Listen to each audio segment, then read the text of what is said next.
you guys all get here before me? How's that even possible? It's like 37 comments. Yeah, you're absolutely right, Ross. I'm never going to catch up. Ever.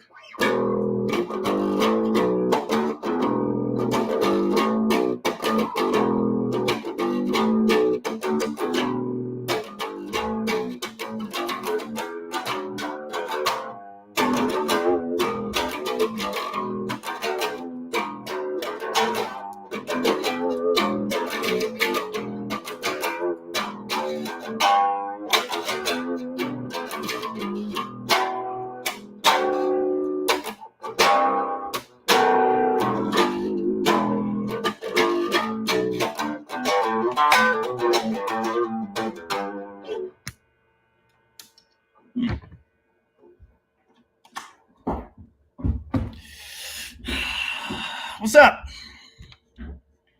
42 of you, and I haven't said a word. How's it going?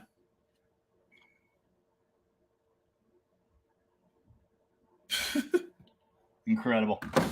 I never will catch up. How's it going, everybody? It's Sunday. It's 6 p.m. Or is it 7? I don't know. God, lighting on camera is just... It has to be much easier if you don't wear glasses or a hat. Anyway. This is the Dead Dodge Garage, super boring Sunday streaming extravaganza, the I didn't feel like putting on pants today edition. Old Stuff Rules got it. I did put them on, eventually. Roy Buchanan version of Peter Gunn. I don't know what any of that means, and David Bisnet says it's 8 p.m. Nick Durkitz is first. The award goes to Nick Durkitz.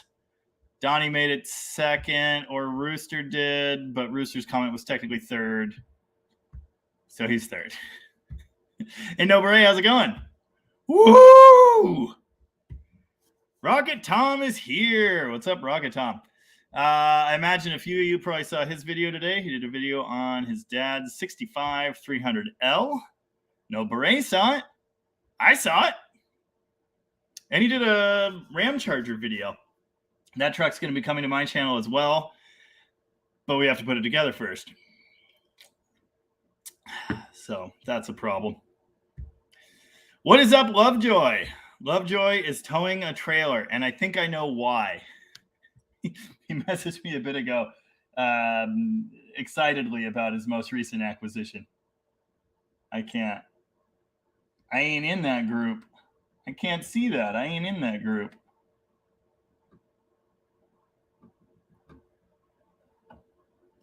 Good times. Overachievers. Hey, Rich Jordan, how's it going? You had a comment, and I had a comment in response to your comment, but I can't remember what it was. It's gone. Amy Harville is here. How's it going, Amy? What is up? Oh, yeah! Donnie broke 500 subs over the weekend. He'll celebrate with a bowl of cereal and building something for No Name, which personally I am looking forward to. I think we might potentially have to put two of our cars next to each other on a drag strip someday. My mom is here. Where's the party? The party is here. You made it. No Beret says, I need to get editing. I have years of video. I was working on my Studebaker video. I've mentioned this many times. I've been working on that video almost as long as I've been live streaming. So it's like my white whale. I actually edited it almost to the now times. It's still not done, but it does run and move. So that's the good news. There's no coolant in it presently for the 4th time. Good times. Well, hello there. Howdy, Dan. What is up? Hail, hail. The gang's all here, ready for another beer. I don't know that one. But,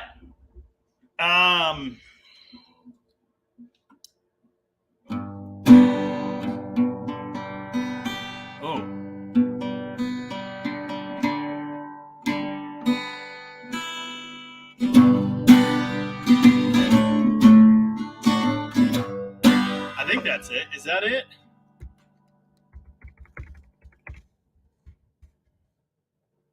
See if I can actually do this. Oh, can I do it in G? All my rowdy friends have settled down, and they seem to be more into those laid-back songs. Is that where it goes? I don't know. We'll get back to that. Nobody wants to get drunk and get loud. I'm way behind on the comments. Hey, Evan, how's it going? Howdy. What is up? What's new in your world?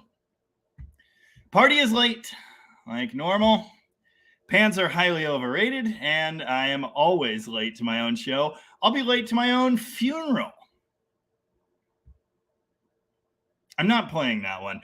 But if you want to see a video of me doing it, all you have to do is pop over to YouTube and search for Audrey's on Fire Aneurysm.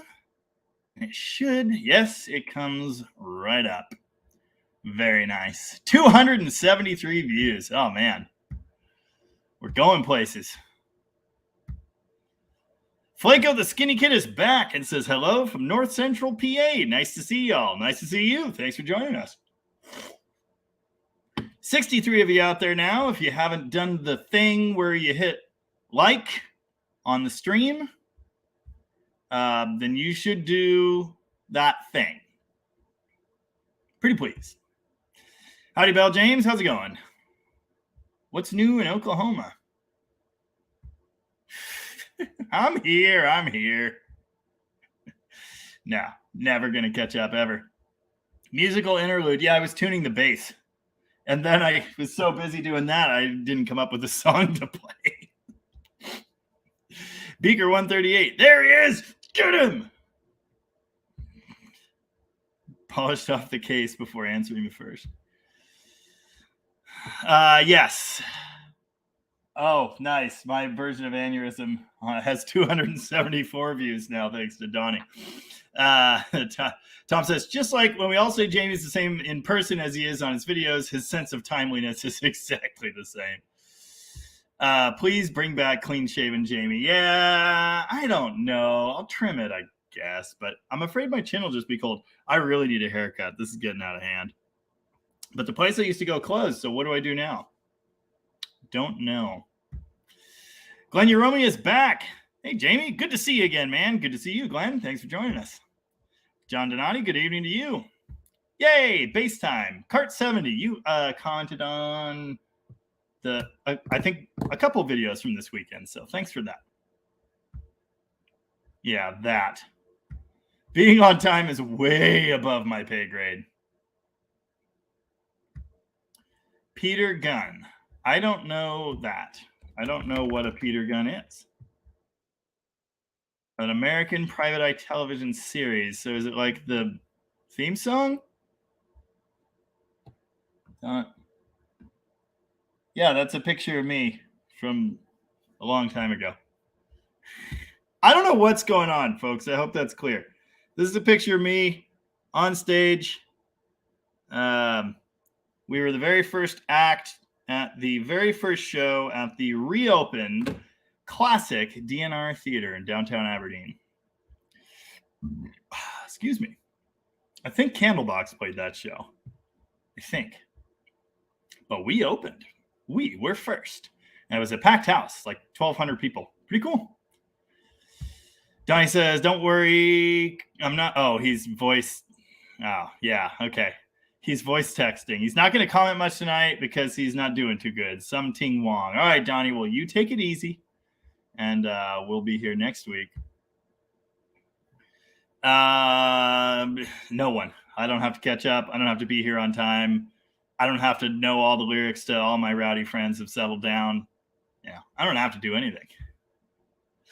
The other DDG is back. We haven't seen him in a while. And he says, hey, howdy. So, Jamie, when can I fly you out to St. Louis to get my duster running on all 8? Dude, that would be pretty cool. As far as when, I don't know, but I'd be willing. Kind of sounds fun, except for the whole airplane thing. All right, no pants Sunday, says Old Stuff Rules. And greetings from Tennessee. Greetings from Washington. And I've also been seeing your name in the comments this weekend, so thank you very much. Get out of here. My mom's even got cider tonight. Congratulations. Me too. Orin Cahoon says, we were here. You wasn't. Yeah, I know. Time is fake. We proved that with DST. No such thing as being late. Time is an illusion. It's a human construct. It's in the eye of the beholder or whatever. A repair is only wrong if it doesn't work. Inspired by Dead Dodge Garage today. Did I say that? Did Colin say that? I don't know. It's more of a vision, I guess. An ethos, if you will. Well, I said on video, that might be in the Studebaker video. If it's dumb, but it works, it might still be dumb. I don't know, something like that. Roy Buchanan version of Peter Gunn. Yeah, I'm going to need to know what that is, because it's not, I don't know. I have no idea. Night, Donnie. Get some good snoozes. That's too damn bad.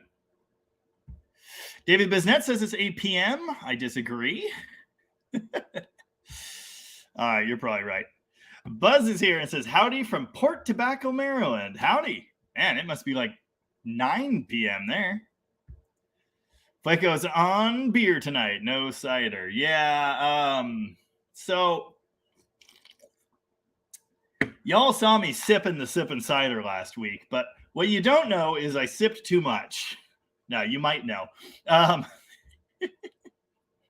didn't finish all that I poured out. I couldn't. I was almost hungover Monday morning. It was bad.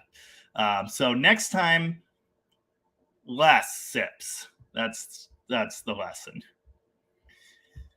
Joel Shooter says, finally, ow. Joel Shooter was in the comments on the post I made and was like, am I in the right place at the right time? Because where he's at, they don't do daylight savings time. I thought we were getting rid of the daylight savings time, but apparently not. So, yeah. It's not up to me. I don't get to choose. And it's 9:06 where John Donati is at as well. Bell James saw it. Oh, yeah. The $300. Yep. Youngsters, what you gonna do? Cheers, 12B, Georgia. Gary Herger was really worried about tagging his post about the Ram Charger #adult toy. If you guys don't, if you don't know, Dodge had a thing, adult toys in the 70s. Basically, they're sport trucks. You know, the Little Red Express was an adult toy. The Macho Power Wagon, the Ram Charger. Yeah, it was their series of, muscle cars are over, so what else can we do to seem fun, I guess? Anyway, adult toys. Wow, do I have to drink 3 times? Now I say, listen to me when I'm talking to you, boy. Anyway, good times. Drag strip. I'll run you for pinks. I already said I wouldn't do that. Now, what key is that in? Is it in? It's in C. One evening as the sun went down and the jungle fire was burning. That's not. Well, shit. How? I don't. No, I guess I can't play it. Man, I really thought I could. Anyway, I know there's definitely a Lake of Stew and Whiskey 2, and you can paddle all around them in a big canoe. But that's all I know about the Big Rock County Mountain. I thought I could play that song. I guess I can't. Oh well. I'm just screwing up the musical numbers tonight, so look forward to that being a recurring theme. Wrenched is here, but says sorry can't join tonight, but this explains why Colin wasn't wandering his video even when I was screaming at him for like 15 minutes today. Right. I don't understand that comment. The wording, I'm confused. I apologize. Nope, I got nothing. I don't know what's going on. Being on time is overrated. I completely agree. Absolutely nothing is new in Avon's world. He's a recluse. Got it. I just live in my own little bubble. So I'm kind of a recluse in that I don't see people, but there's so much going on and there's so much new, I guess, all the time. Nick Durkett says you should take a clip of the 74 Dart stalling out while pulling into the garage and put it on an endless loop. Probably get 1,000 views. I cut out like 6 minutes of it stalling and restarting and stalling again. So you're telling me that was a mistake? Beaker 138 says, hi all from Quebec, Canada. Howdy, Beaker. How's it going? And speaking of that dart sport, Stacy Renner says, really looking forward to the dart build. I hope to hell he keeps the beige for a bit. Leave it looking like grandma's dart with some nice wheels. Excuse me. Sleepers rock. I totally agree. The look is staying.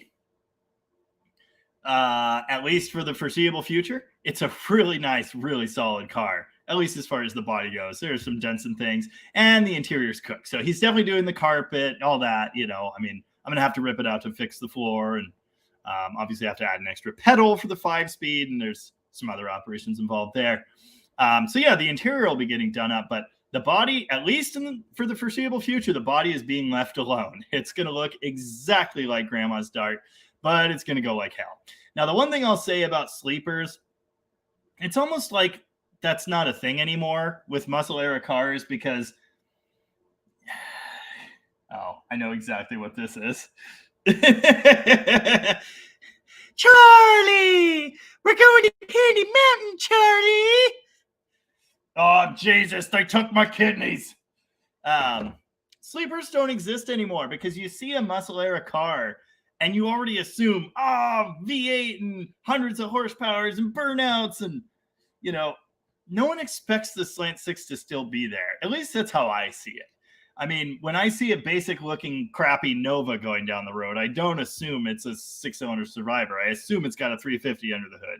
So I feel like the sleeper thing doesn't really exist anymore. And the other problem is we are putting nice wheels on it, staggered tires, and a nice TTI exhaust system. So it's not going to sound like a sleeper. It's going to be obvious something is up. But, you know, in spirit, yeah, same thing. The body will be just what it is, and it'll have the horsepowers and the gears, and oh man, it's going to be cool. And I'm really looking forward to digging into it. I'm trying to get the Studebaker to go away, and I'm really close. So trying to button that up, and then I will be, well, I do still have to put a 440 and a 73 Charger technically, but that's another story. But yeah, if I could at least get one of those gone, I will dive in on the Dart Sport. So it's going to happen soon. And lots of commenters have said, oh man, looking forward to this. Looking forward to this build. This is awesome. Really excited. Want to replicate it. You know, can't wait. So cool. I know it's going to do really well. Rooster says Donnie needs pie and that will fix everything. And I think he is right. Donnie, I know you're still listening. Eat some pie and then take a nap. Love from Tulsa. Love from Aberdeen. McLovin Garage is here and says, hello from Oregon. Been binge watching your videos. The Llama Barn Valiant is my favorite. Awesome. Well, thank you very much for watching all my junk. And the Llama Barn is right out there. I drove it once when Donnie was here. Haven't started it since. I'm working on a video on that. I'm going to do Well, that's funny. When I looked it up, I saw The Art of Noise. I saw that. I'll have to listen to that, I guess. I'm kind of spiffing the paint a little bit, getting the patina to look just right. All the horrible surface rust stains, most of them are coming off. So, yeah. Anyway, I started doing that, and then it started pouring rain, and I haven't gotten back to it. And he says, Donnie still isn't on board with her idea of relocating. Well, I'm not going to twist his arm, but my neighbor is going to sell her house. So, just saying. My mom put Audrey's on Fire in the YouTube search thingy, and the first song on the list is her favorite, Midnight Disaster, which is a song I wrote. There are a couple versions of that on the YouTubes. There's a good few Audrey's on Fire videos. Not a ton, but a few. Anyway, check it out if you want to see me playing crappy music from 13 to 15 years ago. Semi-crappy. I'll give it semi-crappy. Don't tell me what to do. Okay, it's fine. You can tell me to do that. Don't tell me what to do. Okay, fine. Peter Gunn, same as the song from the old Spy Hunter game. I never played that one, so I wouldn't know. Yes, they did. Candlebox. Yeah. Yep. Mm-hmm. And yeah, The Art of Noise did a great version. Okay, good to know. But yeah, I don't know it. I guess I'm going to have to learn it. Dave Duck is here and says, what up, mini O-ring duck? Dave called me because he had a weird flooding problem on a Holly. And he had pulled the needles and seats out and cleaned them and put them back in. And it still had the problem. I was like, dude, I just had this problem. It's the needle and seat. But I cleaned it and it's fine. I don't think it's fine. So he took it out again and realized, oh, the O-ring on it's worn out. It's only a 2-year-old carburetor. Thanks, ethanol! Anyway, he went and got needles and seats and it fixed. Just like on that Roadrunner, the 70 Roadrunner, which Glenn asked about the owner of. It's this guy, Rocket Tom. He owns the Roadrunner, and it is going to be in the barn find section at the McCacken, which I hate saying. The Muscle Car and Corvette Nationals. Very exciting. I didn't mention McCacken in my video because I thought we were under a media blackout. Then I found out we weren't. So probably could have gotten way more attention for the video in the car, but whatever. It's fine. It's going to be okay. Joel Shooter said, did you see that one thing over there? I saw it over here. What thing? The eclipse.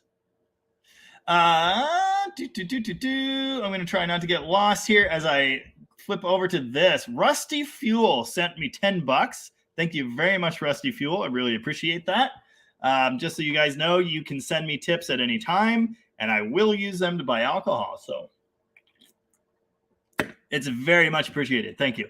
Rusty Fuel wants to know, has your opinion about the Magnum factory EFI swap changed? What is it now? I want to do a fuel economy 5.2 build for a daily driver. Okay. If you want EFI, I think you want a factory system. And if you want a simple, easy to deal with factory EFI system in a Chrysler product, I think the Magnum is the way to go. I still think it is. I think it's great. The kegger is kind of a mixed bag. You always have the plate problem. Those engines have goofy gasket problems. Sometimes the heads crack. Whatever. Magnum problems. I still think if I want to build what you're talking about, a daily driver with EFI, the Magnum system is my go-to for that.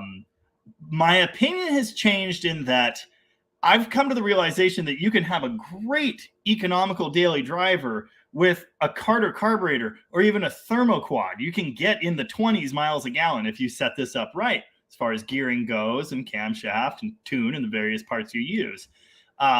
You can get fuel economy from a carburetor. It's not that hard. The Llama Barn Valiant has a 360 with a Carter Edelbrock on it, and it has been proven to get almost-ish 25 miles a gallon. Now, that's assuming my brother knows how to do math. And that might be a big assumption. but very economical highway cruiser. And it's a 360 roller cam. It's not even a stock cam. It's a little bit of a spicy one. Carter Carb 3.2 rear gear and an overdrive 4-speed. So yeah, if you want EFI, I think the Magnum is the way to go. I'm not into the aftermarket EFI systems. I've dealt with them enough. I'm tired of them. I hate them. Okay, the Terminator on the Hemi is pretty cool, but the Sniper, oh my God, I'm sick of the Sniper. I would not choose a Sniper for one of my builds. I won't. I'm going to do an MSD atomic system for a crazy turbo project, but only because it was free. Yeah. So that's where I'm at. At this point, I want the simplicity. It takes no wires to run the carburetor, and it takes a screwdriver and a hammer and cheap, regularly available parts to fix it on the side of the road. But if you want EFI, I still maintain the Magnum system is a great way to do it.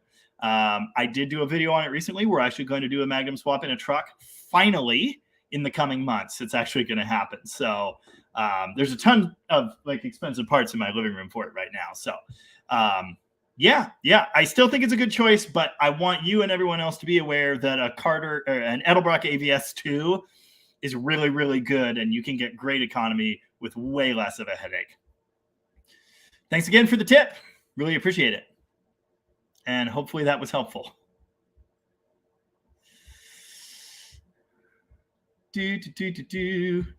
Inspired by wasn't a quote.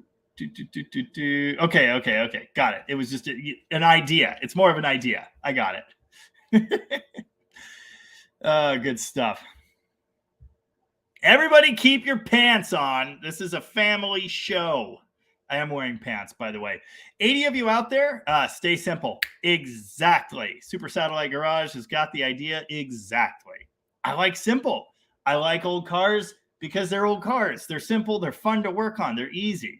The Magnum system, again, it's easy to retrofit, and that's why I like it so much. It's super simple. The engine fits in there like it belongs. You just buy some, even if you've got a Slant 6, you buy some Schumacher mounts and you throw it in there. And that's great. It is simple as far as EFI modern engine swaps go, and it's dirt cheap. So that's why I like it. But a carburetor's really simple. So that's kind of where I'm at now. I like my old cars to be old cars. Well, that's too damn bad. Okay, so Peter Gunn, old film noir TV show. I did a quick cursory Google search and I saw it come up. So yeah, I now know that, but I didn't know before. Beaker 138 says, "Hey, any suggestions for rear sway bar 67 Barracuda? Best name brand? Probably Hotchkiss. We used to get Hellwig stuff, but their prices have come up quite a bit. So I think Hotchkiss is going to be the way to go. But those two brands make really good Mopar suspension parts. There are definitely other options, but I'd look at those.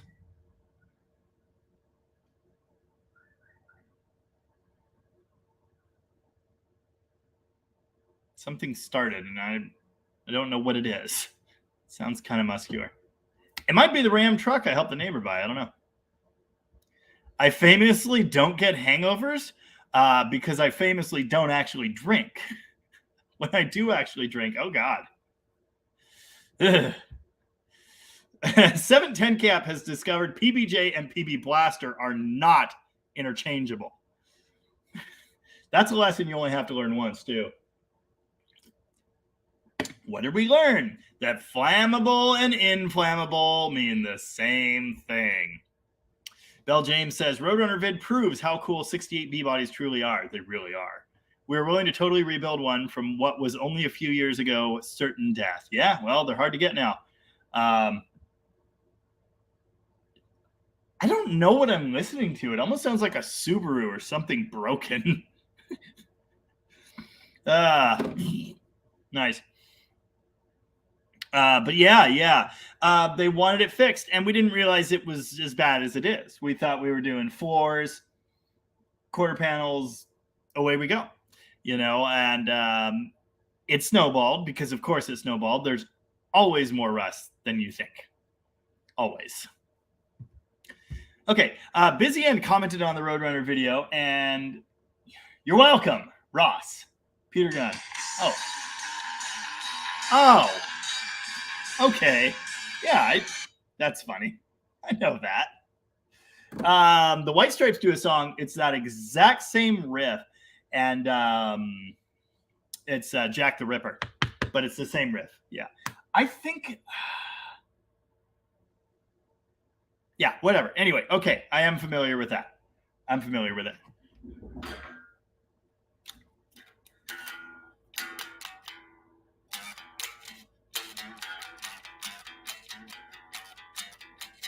Anyway. Okay. Busy and commented on the Roadrunner video and said, howdy from Maine. And yes, Jamie, I know about unibodies. Okay. It's just when I read the comment, because what it's getting is about the comment was that car is deserving of a frame off restoration. And the problem is in text comments, you don't necessarily get tone. So what that car is getting is the nearest thing to a frame off restoration that a Mopar can get. And so I was just, again, I didn't quite get the tone. Maybe you were saying, yes, you're doing the right thing because it's deserving of that. And I took it to mean, give it a frame off restoration, which is something people say to mean take the body off the frame, which you can't do. So again, tone, context, obviously I didn't quite understand what you were saying. That will happen. So my apologies. But yeah, I mean, it's a 68 Roadrunner. They're all worth saving. Kind of. Before doing that car, and we covered that. Howdy, Cave Dave. Before doing the Roadrunner, we were actually supposed to do a sports satellite for them, which was really cool. It was a 383 buckets console, white, black top. It was a neat car. Black painted top, I think. Not totally sure. But, oh my God, it was so bad. It was not. It wasn't fixable. Twisted Mopar Garage is here. Howdy. How's it going? Damn it, boy. Rod Shop wants to know, do you know a Donnie Atwood with 2 T's from California? I knew him around 1980. He would be around 65 years old. I don't. Could be a cousin. No idea. Yeah, I don't know. Well, I do have a good few relatives down there. My aunt and uncle on the Atwood side both were in California. My uncle died a few years ago, which is a bummer. He was actually kind of a car guy too. I never got to meet him as an adult ever. In fact, I think the last time I saw him, I was still in single digits. Real bummer. But cancer, California will do that, turns out. So that's fun. But I don't know a Donnie Atwood. Could be a relative. Not sure. There's a good few of them out there. Super Satellite Garage is here. I already actually saw one of his comments, their comments further down there, but I'm seeing this now. Good evening, DDG and all. Good evening, Super Satellite Garage. How you doing? Joel Shooter says, I'm sure if I could sing it with you, it would be memorable. Yeah. Big Rock Candy Mountain, I'm assuming. It's just the guitar part. I can't, or banjo or whatever. At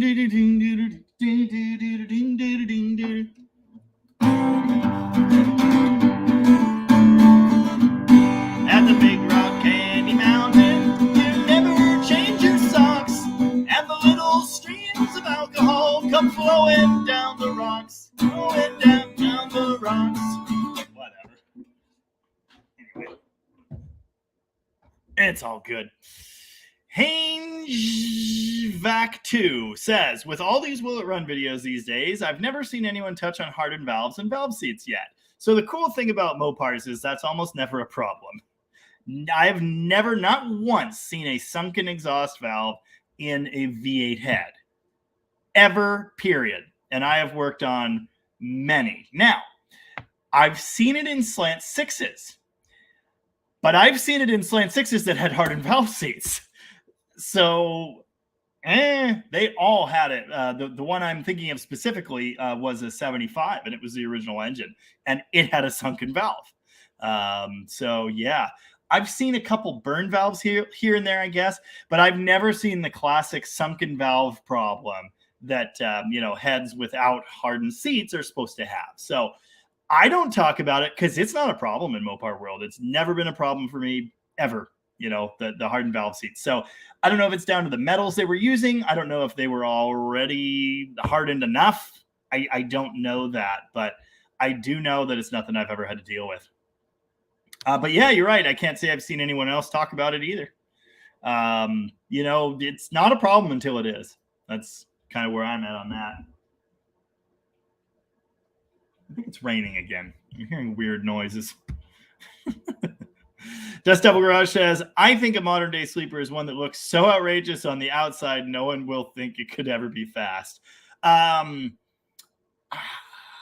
think there are modern day sleepers, but I don't think they're muscle cars. Supercharged Crown Vic, a boosted Honda.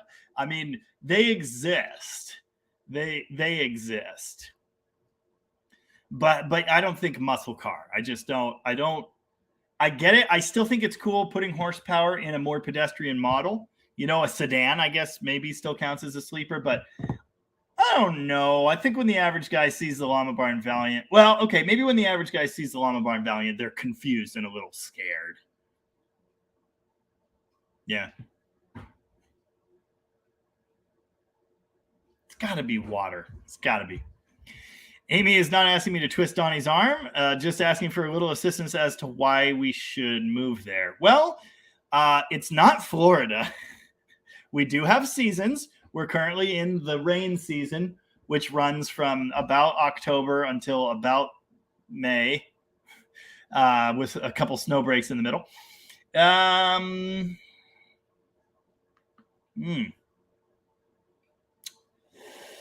Sorry, I just read ahead and my brain farted. Yeah, no hurricanes. 0 hurricanes here. Donnie says, yes, rain. Like yes to the rain or boo rain. I don't know where we're at on that. Oh, yeah. So here's that. Oh, the noise is rain. Okay, got it. Yes, you're hearing rain. Thanks, Donnie. What's the weather look like, Donnie? Space weather. Thank you, Donnie. Yeah, there's a lot of pluses. We're close to the correct ocean. As soon as you move here, you'll instantly be depressed enough to write sad songs, and that can be a good thing sometimes. Yeah, I don't know. It's cheap. Well, cheaper. It's not cheap anymore. It's cheap compared to Seattle and California. It's not cheap compared to like the middle of the country, but it's not too bad. I don't know. I'm here. Isn't that reason enough? Michael Robert Embry says, what's that 4-door white, I'm assuming, Mopar you have in your garage? I don't have a white Mopar in the garage. Or a 4-door. I have a Barracuda. There's a... Maybe you mean it Rocket. You mean it Rocket. And I thought you had a comment or someone had a comment about it and I responded. But maybe I didn't actually respond. Anyway, no, I did. I definitely did. It's a Polara, police Polara 73, Washington State Patrol car. And I've done a video on one exactly like it. The Hergerts own 2. So anyway, that must be what you're talking about. It was in the Roadrunner video, right? Yeah, it's right there. It's got like bubble wrap sitting on it. Something, or maybe that's on the car in front of it. Whatever. Anyway, it's a cop car. 73 Polara. We'll probably fix that one someday. It's a 440 still, I think, but the heads are off and the bores are all. It needs some things. Robert Hill is here and says, I'm going to run short on this tonight. Wow, your voice changed back. Yes, it did. No hurricanes yet. John Mullins wants to know, do you know why some 68 Plymouth B-body ashtrays slide down and others flip outward? Thinking it's either an early late build thing or 4-speed auto thing. My Charger one slides down. I thought all 68 slid down and 69 flipped out. So I don't know. I just thought of another good reason to move to Washington, Donnie. Cheap Mopars. What were already junk? Mike Racine? Oh. Got it. No, I don't think he's talking about the Cornet wagon. First off, that's a 5-door. And yeah, it's not in a shop, it's in a yard. John Mullins, I thought 68 was all slide down. And actually 68 A body with the dual pads has a slide out kind of this way ashtray as well, and that's 68 only. So I thought they'd changed it for 69. I thought all 68 was that like that. Maybe it's all 68 rally dash slides down, and well, it's a rally dash I was thinking of that slides like that. Now I'm confused and I have no idea, but I thought the slidey thing was a 68 only deal and it would be gone for 69. I don't know. I clearly don't know that conclusively. I don't think it would interfere with the shifter, but maybe. I don't know. No, I don't think it would. Michael Robert Embry also wanted to know, what about the great Phytech? I know nothing about Phytech, haven't touched it. If it's anything resembling a sniper, which is to say it's an aftermarket injection system that you add on, and then when things break, you're screwed because it's a special proprietary aftermarket system that you can't fix, I don't see it as any better. I've read the name Phytech. I know people use them. If they're good, awesome. Don't know. But it's just the whole nightmare in general, the supporting fuel system too. And it's just like, yeah, I want to stay simple. That's kind of my whole thing. Rayland says, hi from Georgia. New? Hi from Washington. Thanks. It was. Rusty. What is it? Okay. Yes. Got it, I think. Robert Hill says, smashing fingers power shifting 2 to 3 on the 68 Roadrunner ashtray is not fun. Yeah, that's it. That's the other thing I knew that from. That's when the gears were turning. I was like, wait, that's also, hold on. And I was, for some reason, I was thinking Link Ray, but yes, Blues Brothers. Same exact thing. Same link. Super Satellite Garage also said old BBD 2-barrel carbs can be a bit tricky, especially with accelerator pumps, but they're very simple. And that is why I love them. And the accelerator pump is easy to change too. The ones with the top plate and the adjustment in there, that's a pain in the ass. But the early style, it just has the arm and the multiple holes and everything, and the link you can bend if you need to. That setup is great to work with. I love the BBD. The worst thing about the BBD is throttle shaft bore wear. There's often play in them. Sometimes they've been bushed, rebuilt, and they're still playing them, and they leak gas out through that shaft. So then your 69 Charger 318 just has friggin' gas sitting on the hot part of the intake all the time, and that's not good. So other than that, I love the BBD. I think the BBD is a solid unit. I really like it. And I'll put that up. But Dave said, you do know Peter Gunn, but it's the Blues Brothers. Yeah. One of them wants 10 slices of white toast, plain. Jake. And the other one wants 4 whole fried chickens and a Coke. Elwood, the Blues Brothers.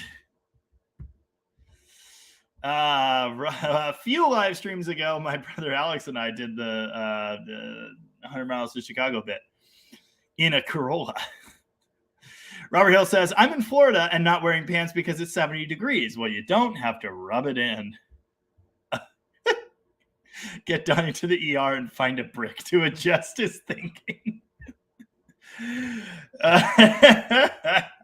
Well, what did we learn? We learned that even though PBJ sandwiches fit in the VCR, doesn't mean they belong there. Stan Nelson wants to know, opinion on the Vice Grip Garage Duster with the 318 LS heads. The only LS part is the rocker arm, or maybe the valves too. I don't remember.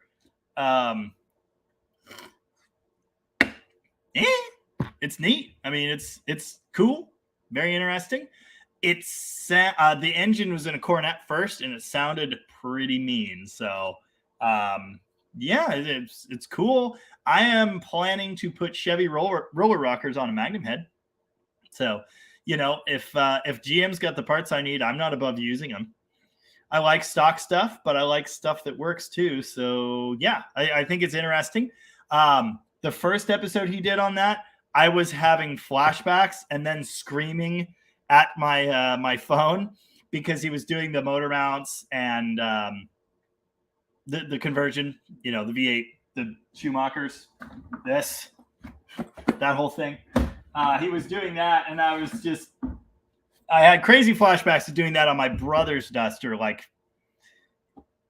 13 years ago or whenever that was, 12 years ago. I don't even know. How old is he? Yeah, let's say 12 years ago. Anyway, yeah, and I screwed it up, and that K-frame that I drilled crooked for that mount is in the Llama Barn Valiant right now. Anyway, it's really entertaining, totally unintentional that I happen to be doing a V8 swap in an identical almost car. Like, that wasn't planned, but it's really funny. Excuse me. Rusty Fuel says you almost always have to replace the bottom half of the metal on a 68B body. Well, you're not wrong. Very, very common. Your classic Mopar rusts. It does it for fun. If you have one, it's in your garage rusting right now. My Charger's doing it. Your Charger's doing it. Everybody's Mopar is rusting. So yeah, there are better ones. My Charger has little spots of rust that have already been replaced, but it's not that bad. It's going to need window corners because, of course, it is. It's going to need lower quarters and wheel well area, rear corners, lower panel because, of course, it is. Right. Not in said group. Yeah, that's just what it's like. So, but yeah, we thought it would be slightly better than it is, but it's okay. Oh yeah, that song that goes twang twang twang twang twang twang. Let's see if I can do this today. I probably can't.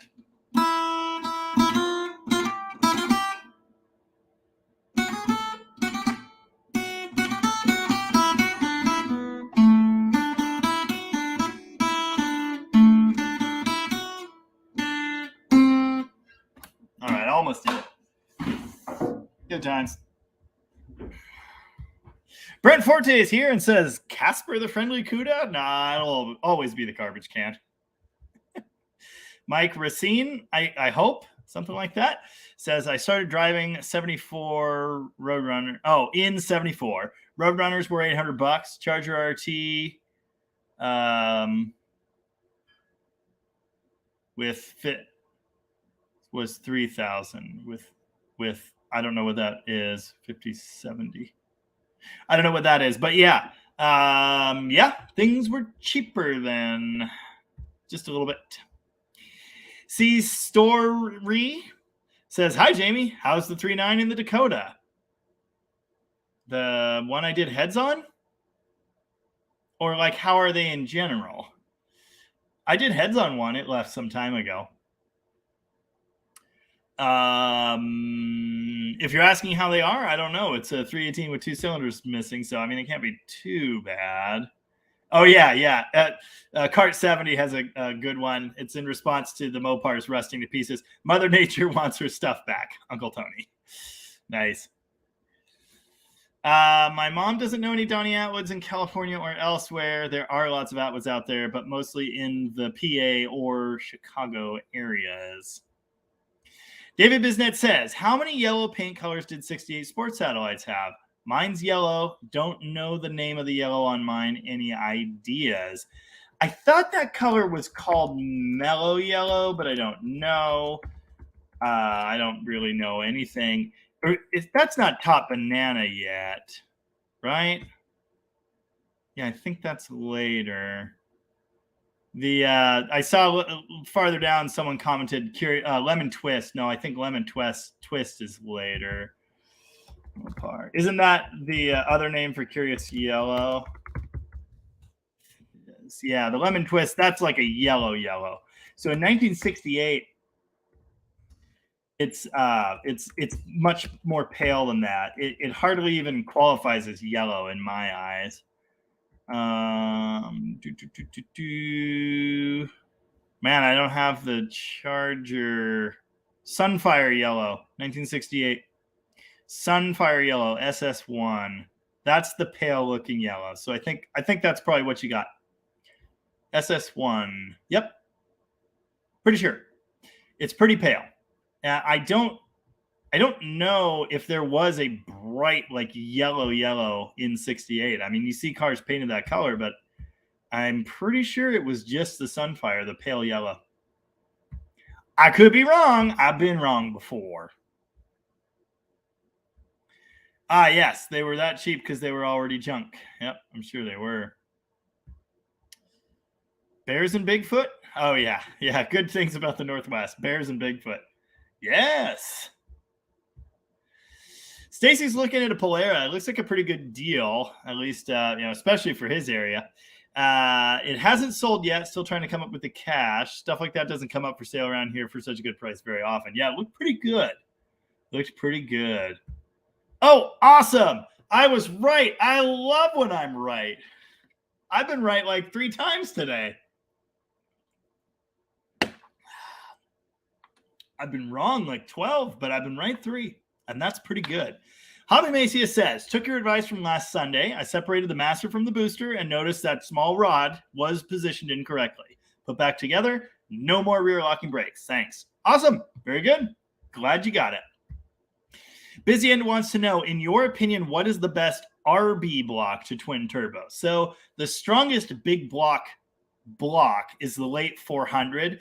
The late RV 440 is also reinforced in the bottom end. There's more webbing around the mains, so or there's more meat in the webbing around the mains. So I think the late 440 would probably be the best.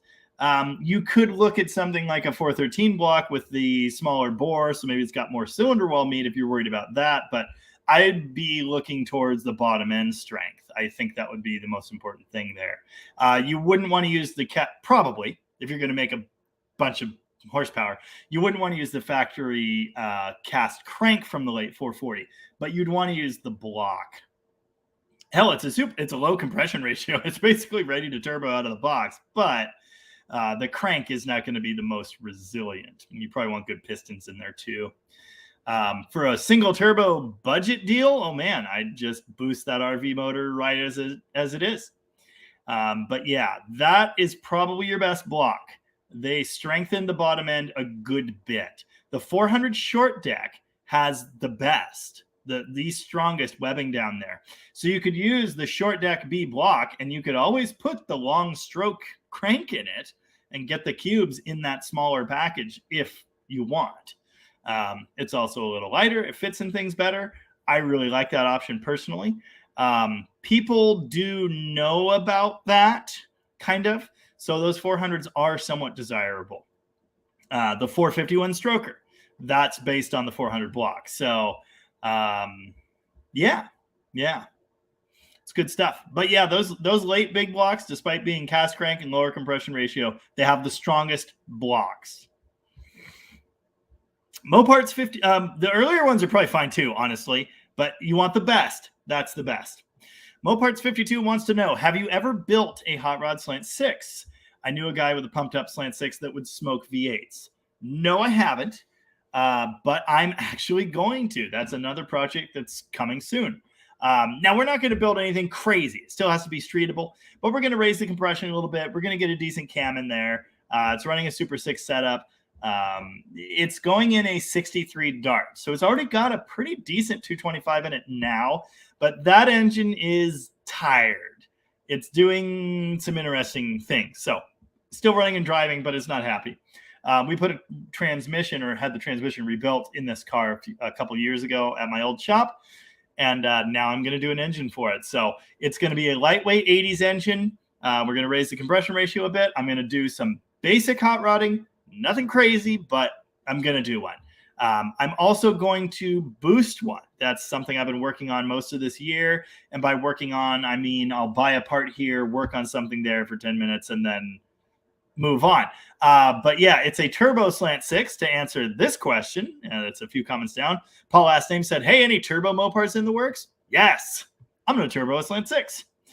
I think it's going to have to happen in this Volare I have. I had another Slant 6 car, but I don't own that now. So I think that's where we're going.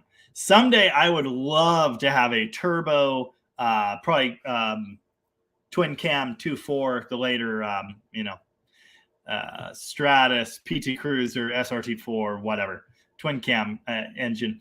I would like to have that drivetrain with a turbo 5-speed in a Rampage. I really want that someday.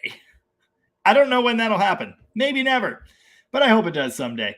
90 of you out there with me. Thanks for hanging out. Appreciate it. If you have not hit like on the stream, please do that. And if you have any comments for me vis-a-vis videos this weekend, that'd be great. If you have any technical questions about Mopars and such, feel free to ask. Somehow I'm catching up with the comments. I almost can't believe it.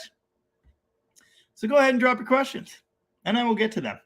And if you don't drop any questions, I'll just go back to ruining classic songs.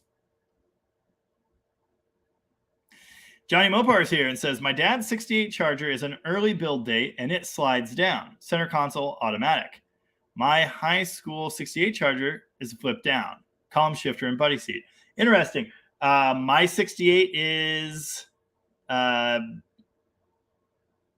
column shift, automatic, buddy seat, obviously, and it slides down. So, yeah.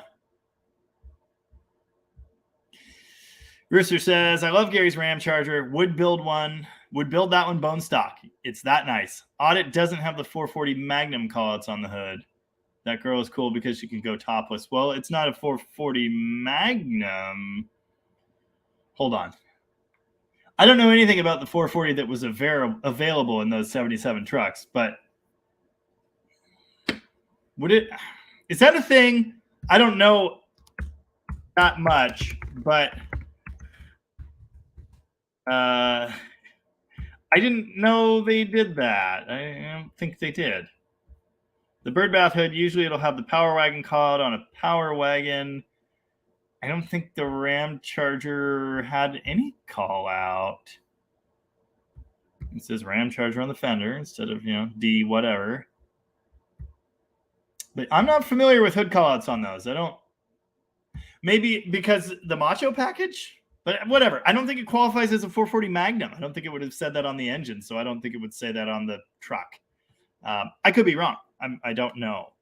But yeah, we are building it bone stock. It's got a little lift on it, and frankly, Gary doesn't want it, but it's already there. It's brand new, and it's really nice. I'd leave it just how it is. New wheels and tires on it. Like, it's a really sweet setup. We kind of looked under the hood, took stock of everything. It already has brand new headers, tri-Y headers in a box, brand new Mopar four-barrel aluminum intake, brand new chrome valve covers, brand new MSD system. It's just like, do we actually use that stuff, or do we go back to stock? I would say go back to stock. Of course, we don't have all of the stock pieces anyway, so we're going to have to use some of it. The headers won't go right in as is. We have to do stupid things that I hate. So I think we should put manifolds on it, but it only came with one manifold. The other one was cracked. So now we have to dig a manifold out. And it's just like, I don't know. The point is, it's going to be pretty stock, but it will have some performance parts on the engine. We'll see where that goes. Flacco, the skinny kid, says, Link Ray, I love him. Copenhagen Jams. If you've not heard them, try Los Straight Jackets. I have not heard them. Yeah, Link Ray's great. I've played Rumble several times on this live stream. So Rumble's a really good one. The Shadow Knows. Fire and Brimstone. I really like Fire and Brimstone. And the other song off that album that I like is Falling Rain. Yeah.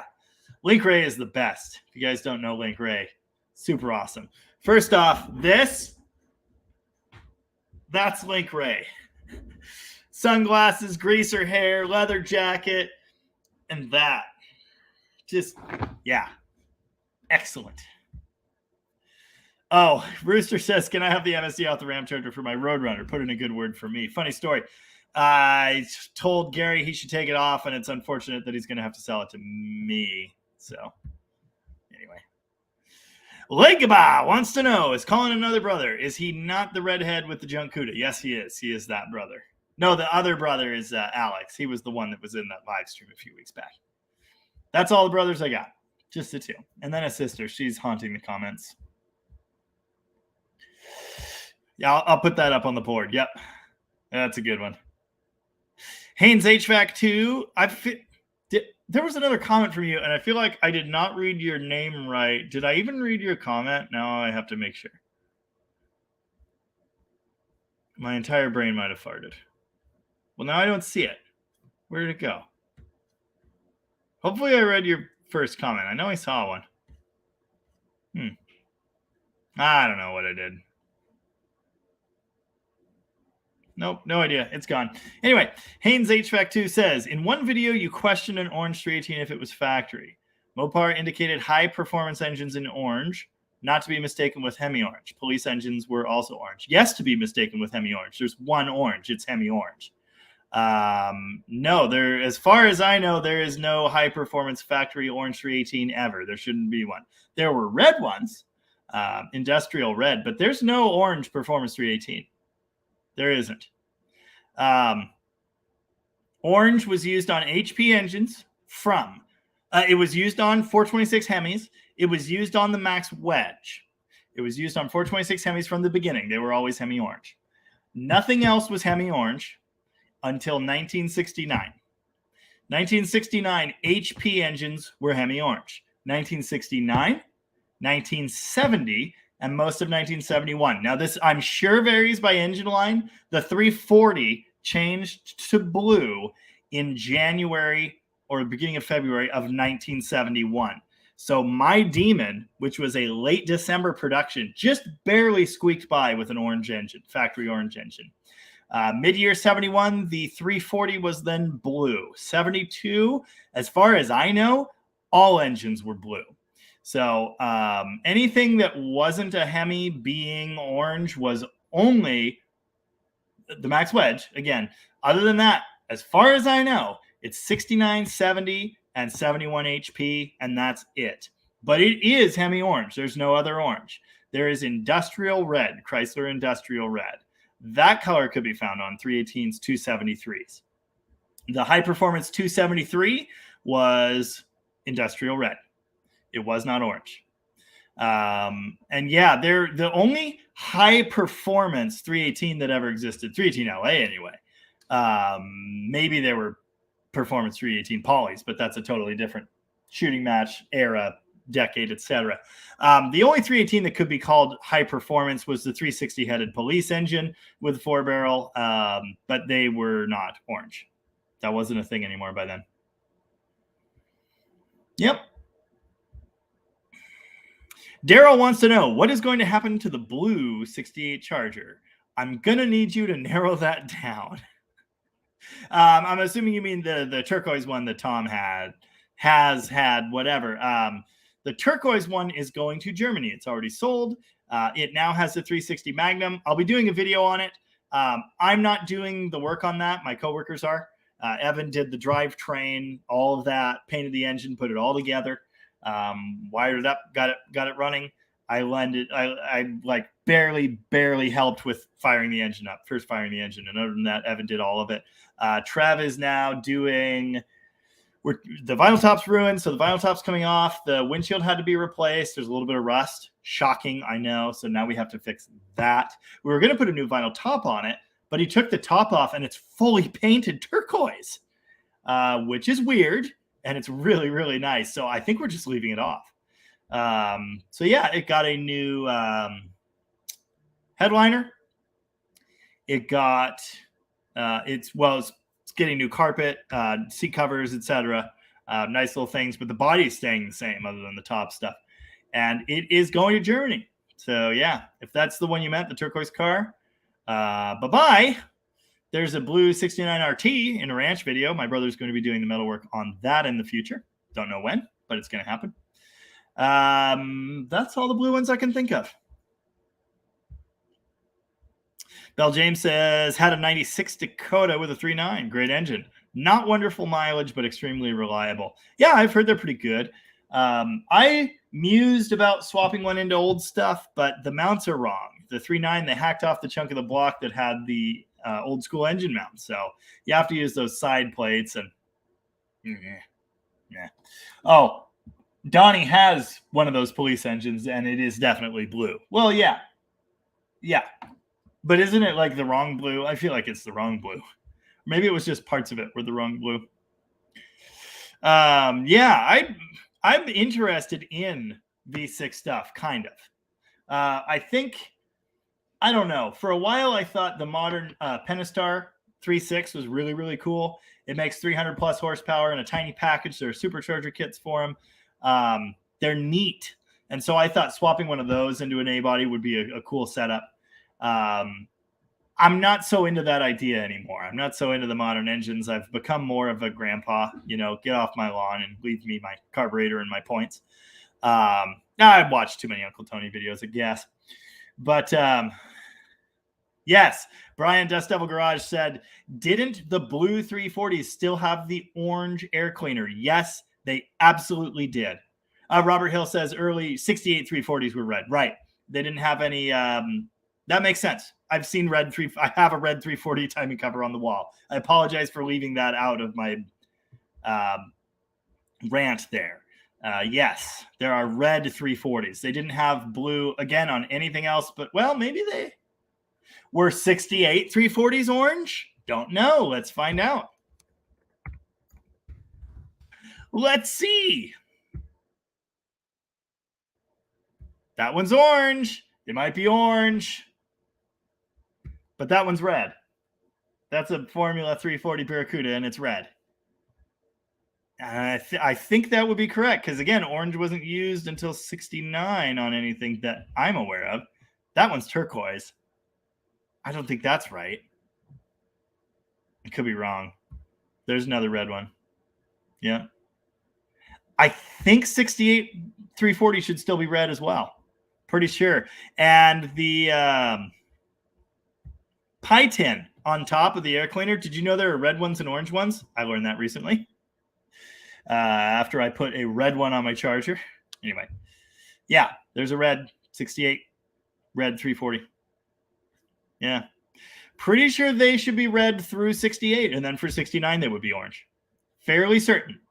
Could be wrong. Not an expert, but fairly certain. The 318 in the 68 Charger should be red. At least in the factory brochure, it's red. Industrial red. Yeah, anyway, 3.9, interesting. 3.6 is really interesting, too. Too much science. Don't need that much science. Robert Hill says, I bought my 68 GTX with a really strong 7383 HP in 83 for $700. Sounds about right. Oh, yeah, I forgot I hit 19,000 subscribers this week. Donnie, you're supposed to be in bed.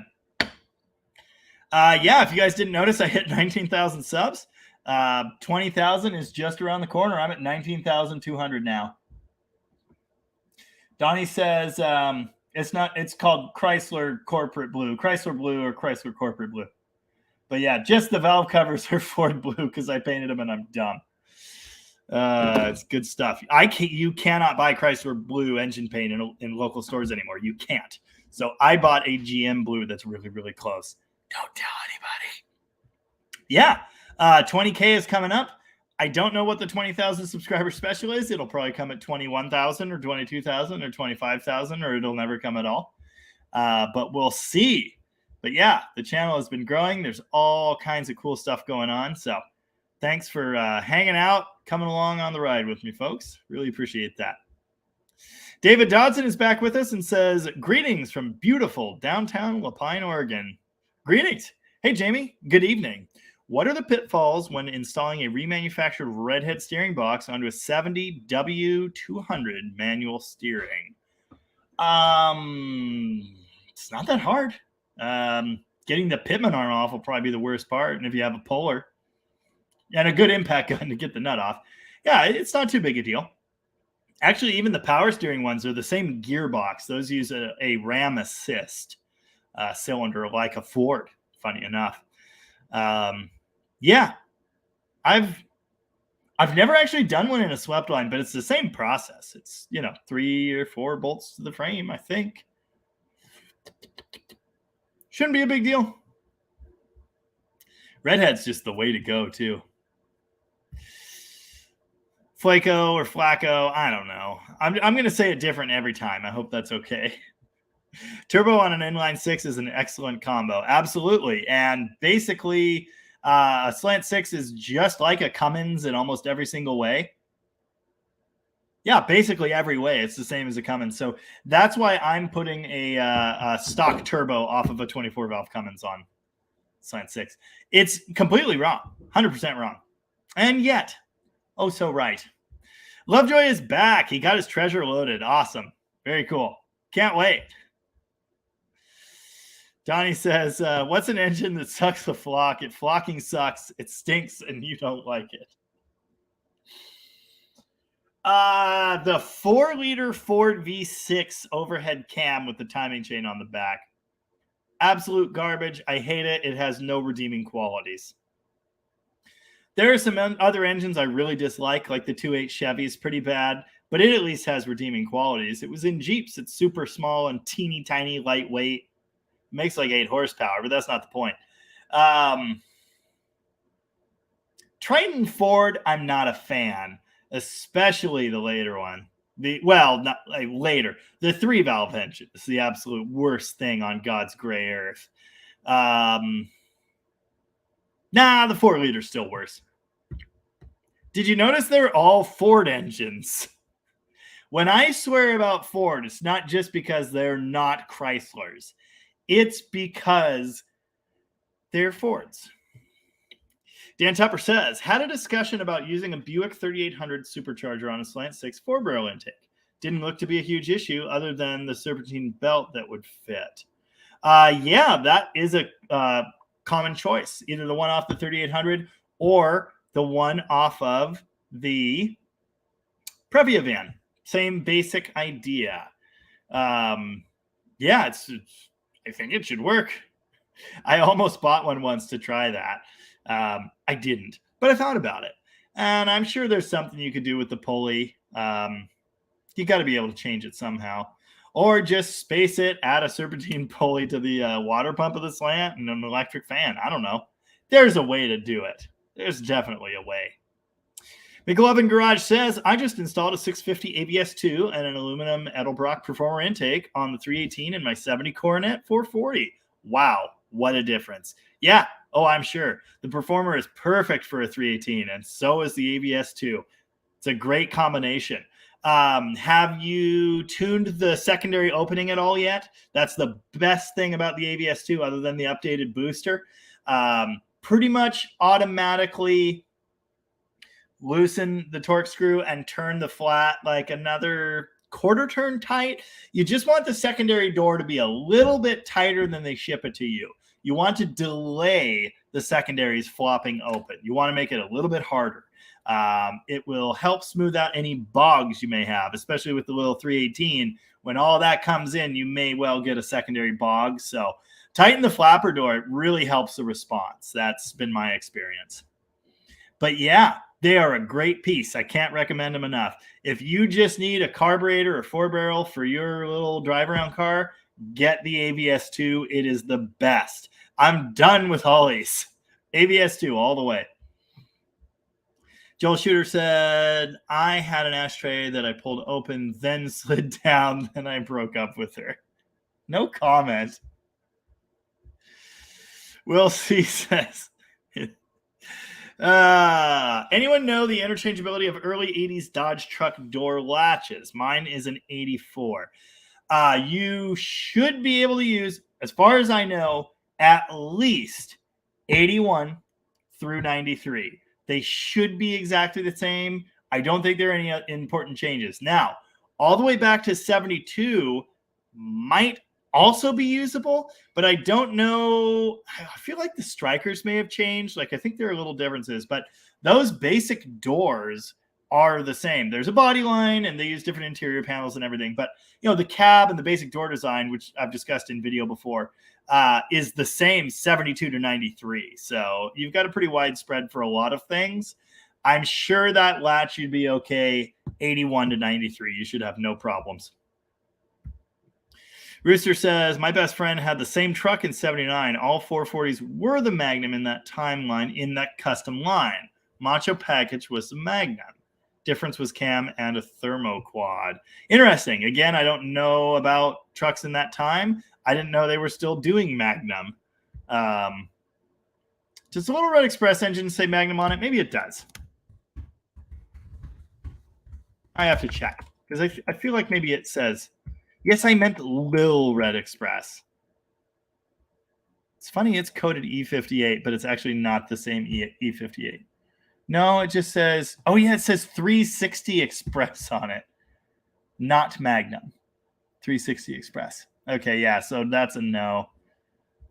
Yeah, I feel like they put the Magnum name on something else, but I don't know what it is. Anyway, yeah, I just don't know. I didn't know that. Very interesting. But it didn't, I'll have to look again, but it didn't look like there was any call out missing or anything. The hood has been painted though. And that paint is now coming off. Excuse me. 138 wants to know what sister's name is. Yeah, you could just call her Dead Dodge Sister. That's what I call her. Joel Shooter's Native American rock and roller. Yes, absolutely. God, I can't remember the name of that Link Ray album, but it's really, really good, and he kind of addresses some of that. So some of the downfalls of being or the sucky parts, of which there are many, of being a Native American. So anyway, just an amazing artist. I love him. Mopars 52. You were just talking about the Ram Charger, one of my favorite rigs. I'm currently making a 66 Sweepline truck into a Ram Charger with a 5.7 Hemi, calling it a Swept Charger. That's really interesting. You probably know there are trucks somewhat like that.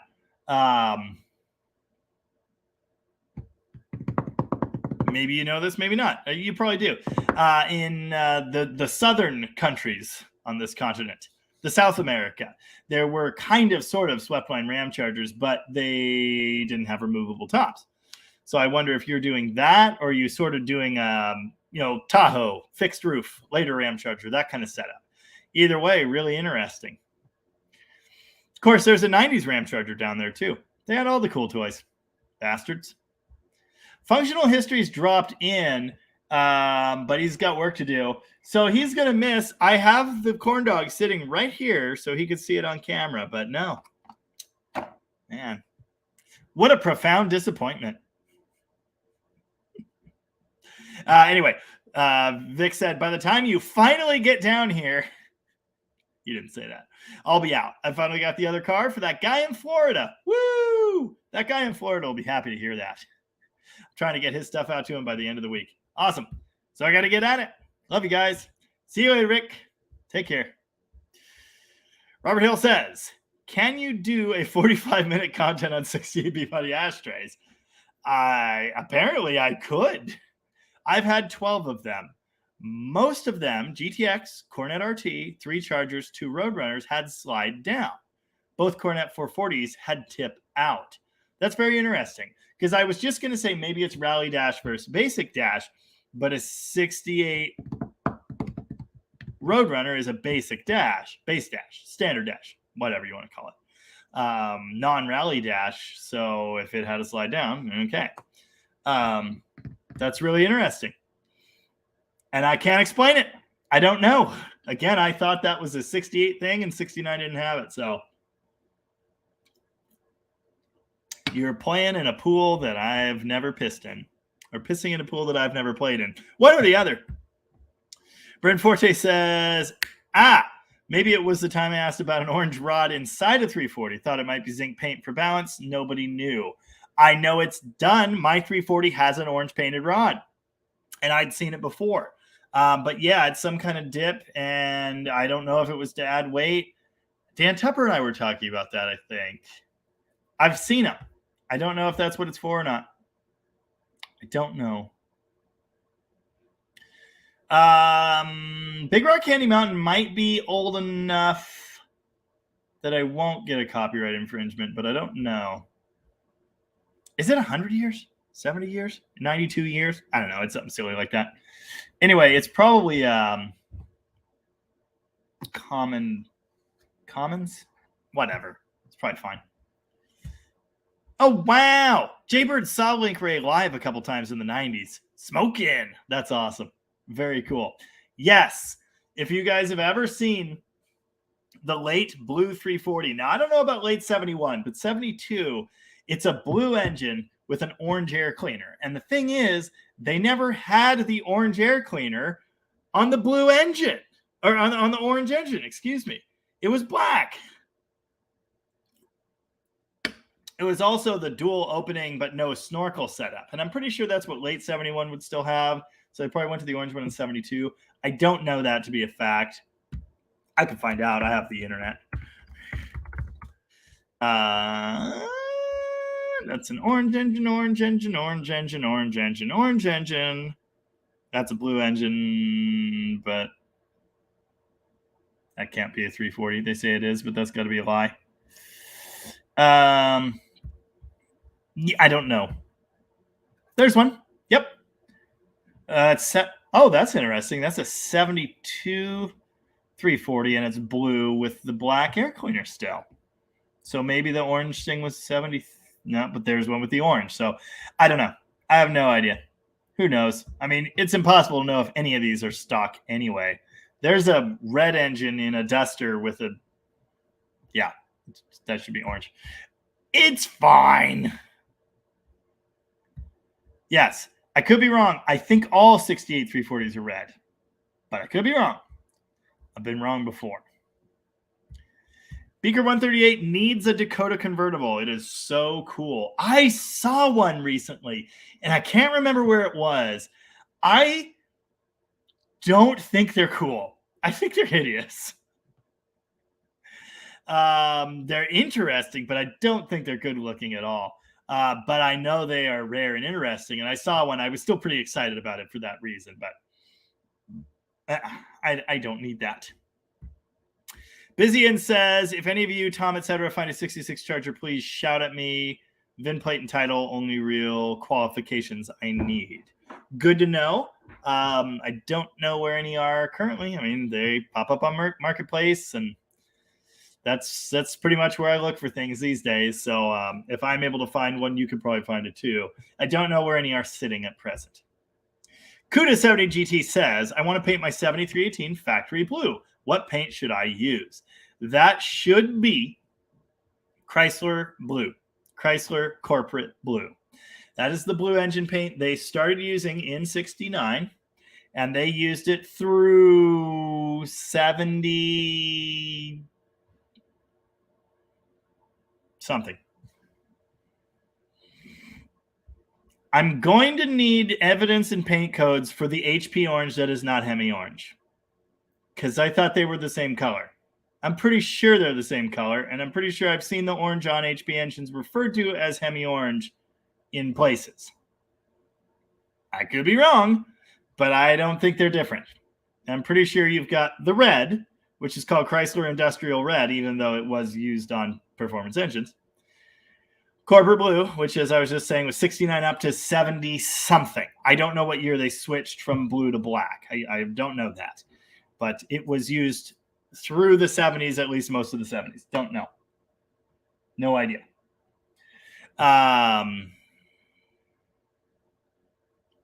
Then they used black and turquoise. So turquoise was the basic Chrysler engine color through 68. And fun times, happy, cool, go lucky story. The 68 RT Meekum video I did. Lots of commenters were like, that engine's wrong because it's turquoise and it should be HP high performance Hemi orange. No, not in 68. They were orange in 69. They were not orange in 68. They were still turquoise. Everything was turquoise, except the Hemi and the red engines I mentioned a bit ago.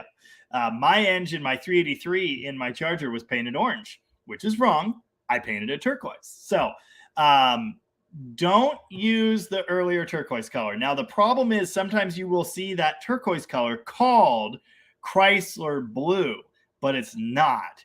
You want this 69-ish blue that they used for ages. Corporate blue, Chrysler corporate blue. Let me just find a picture so you know. But unfortunately, my local O'Reilly could get it. Wow, I can't believe it. On the O'Reilly website, they actually have a picture of Mopar parts painted with blue. Crazy. That one looks too turquoise. That one looks too blue. This is the right color. I don't know why this has an air grabber lid with blue on it. Don't worry about that. See if my camera will adjust.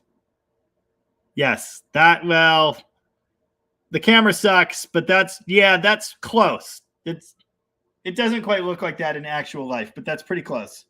Here's another one. I probably won't pick this up right either. Yeah, the colors aren't looking right there. The camera sucks. That's looking more purpley than it really is. So unfortunately, I can't really show you on here, but if you Google Chrysler Corporate Blue, you should see it. You will also see a more turquoise color. That's not right. Wow. Someone just messaged me. My Power Wagon is still listed for sale, even though I have no intentions of selling it. And someone just messaged me and said, would you be interested in trading for a 65 Chrysler New Yorker? No, not at all, but that's a really interesting offer. Good stuff. Anyway, CUDA 70 GT, hopefully that helps. It's the blue color that until recently was available on the shelf at every parts store everywhere. O'Reilly here is still supposed to have it, but they didn't have it. They could have ordered it. There was an empty spot on the shelf where it was supposed to be. But that Chrysler blue is the right one. The earlier Chrysler blue, which I'm referring to as turquoise, is sometimes called blue on a can, but it's wrong. Oh, Donnie's got a part number, DE1631. DE1631 duplicolor. Yes, that appears to be the correct one. Yes, Chrysler Blue. Duplicolor DE1631. That is the color you need. Thanks, Donnie. Now go to sleep. Haynes HVAC 2 says 68 Barracuda indicating a double roller timing chain. Well, you'll have a double roller in a high-performance engine, but not every engine in a 68 Barracuda. Base 273 won't. Michael Nault says, I can imagine someone on the line grabbing the next color engine paint when the proper color accidentally ran out, like after 4 p.m. on a Friday. I'm not saying it never happened. Maybe it did. Don't know. But there are weird mid-year running changes. And it does get a little tricky, too, because if you had an HP engine but air conditioning, if you ordered an HP engine, 4-barrel, high compression, whatever, high performance engine, but air conditioning, you actually got a slightly detuned 4-barrel engine, and it was blue. It was not orange. So like the Monaco engine in the wagon that we did, it is a factory 4-barrel, 330 horse 440 with air conditioning on it. It is blue. It is not the orange Magnum high performance engine. It's blue. It does have dual exhaust though. Roadrunners in those years when the 383 should have, in 68 it's turquoise. In 69 it should be orange unless air conditioning became available. And if you got the air conditioning engine, did I say 330? Is it 350 horse? It's 350. Sorry. 440 is 350 horse, 375 horse. The 383 is 330 horse or 335 horse. The Magnum 4-barrel high performance 335 or 383 or the Roadrunner engine, which is not called a Magnum, it's called whatever, the Roadrunner engine. That would be orange unless it had air conditioning. Then it would be blue, and it would actually be 330 horse, not 335 rated. Not that those numbers are accurate or mean anything, but they would be blue, not orange. So yeah, I mean, things are like, it's not that any of this is really set in stone, but there are more guidelines than actual rules. But I do know the color change on.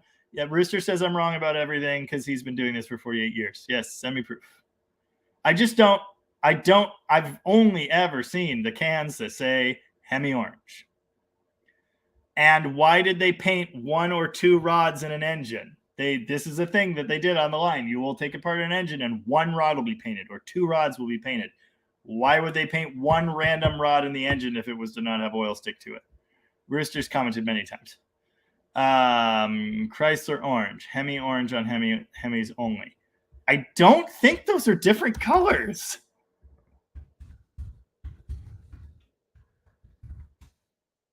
Chrysler Orange. Here it is. Duplicate color. What color? What code are you? 1622. DE62. 1622. Chrysler Orange. Okay. Hemi Orange engine paint. Duplicate color. 1652. Hemi Orange. Where'd the other one go? 1622. Wow! They are slightly different. How have I never seen this? Because no one carries it. They only carry Hemi Orange. All right, well, we all learned a valuable lesson. There's a Chrysler Orange and a Hemi Orange, I guess. Yeah, they should start teaching kids that in school, and then they wouldn't mouth off to elders like that. No respect. 4 p.m. on a Friday. Every engine's getting painted blue. Screw it. AXL Addict is here and says, how's it going? I don't know. It's going okay. All right. Rooster's got the definitive answer. Performance red, 68340, which I think is the same as industrial red, but maybe I'm wrong about that too. HP orange, then Hemi orange. I painted a ton of engines and got my ass chewed for painting on the wrong color 10 years ago. I have never seen the orange that isn't Hemi orange. So that's interesting.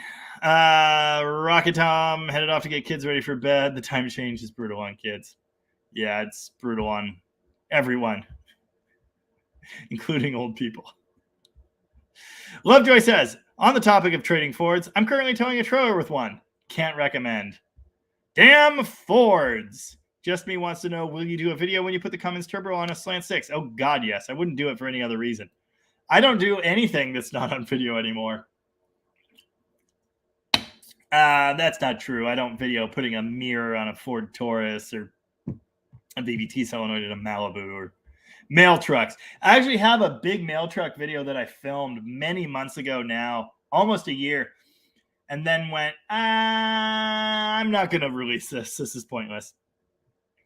But yes, absolutely. I've already done one video on the basic setup.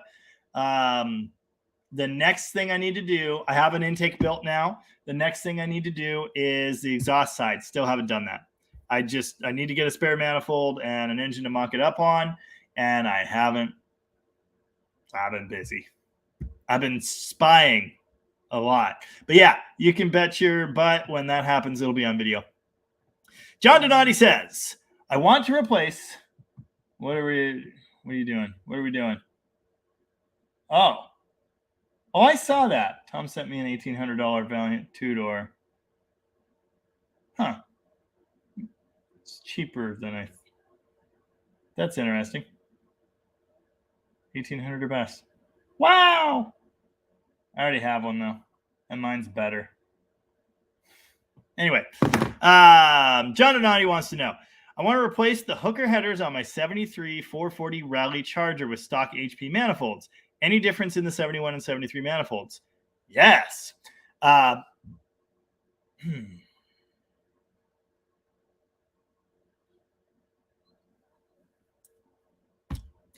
don't know. Did the 73 Rally Charger still have HP manifolds? I'm not so sure it did. I'm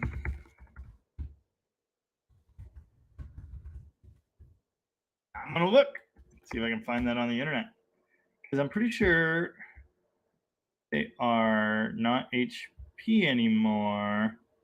I guess they are. Okay.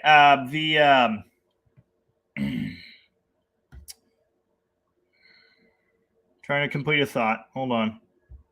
We're doing a 73 Charger, and it didn't have HP manifolds on it. And for some reason, I thought they weren't doing HP manifolds in B bodies anymore by that time. But maybe they still were. And it's just because this is a 400 car that it doesn't have them? I could be wrong. Yeah, no, they still had it in later Bs too, but they're a different design. It's a different design. This says it's 75-6 only, though. So I'm not really seeing one for 74. There's one. So I think the 73.4 and then the 75 and up designs are different. I think they are. Because everything moved. The steering's different. The K-frame's different. The engine mounts are different. The engine location is slightly different. I think you need a 73.4 manifold to be correct.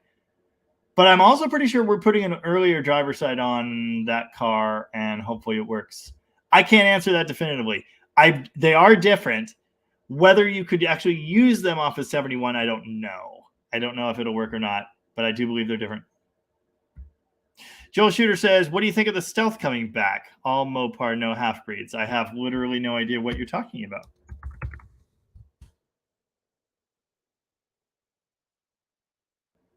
Is the Stealth coming back? Is it a 3-row Durango replacement? I think it's dumb and I hate it, and hopefully it doesn't actually look like that when it comes into production. I don't care about SUVs. I don't even believe they exist. Chrysler orange, Hemi orange, quite different. Yeah, they did appear to be a different shade. That's just crazy. No, well, I learned something today. That's a good day. David Dotson says, I followed your suggestions. I was able to get the, I don't know what. That comment ended early, David. I don't remember what suggestions I gave you. Robert Hill says, 20,000 subs special live stream, 24-hour drivetrain swap on Beige Dart Sport. I like where your head's at. Max Wedge Orange is lighter than Hemi Orange. We learned something. Found on Road Dead. I like where your head's at. Very interesting suggestion. The problem is, first off, on the Beige Dart Sport, I want to do a good job. So that's not a quickie job. Second off, have to modify the K-frame. Have to modify the floor pan. Have to fit the TKX. I have to install headers. I have to install an aluminum radiator with dual fans and wire that to work. I have to convert from power steering to manual steering. I have to get a drive shaft measured and made and shipped to me to get it to actually drive. So I could do a lot of it, but I couldn't do the whole swappy swap. Are there any other engine swaps I need to do that I could just knock out like that? That would be a good one. 20,000 sub special is a live stream. Yeah, I've never done any live stream projects like that. I think it would be cool. I think it would be really boring. I couldn't do it for 24 whole hours, but maybe like 6 or 8 or something.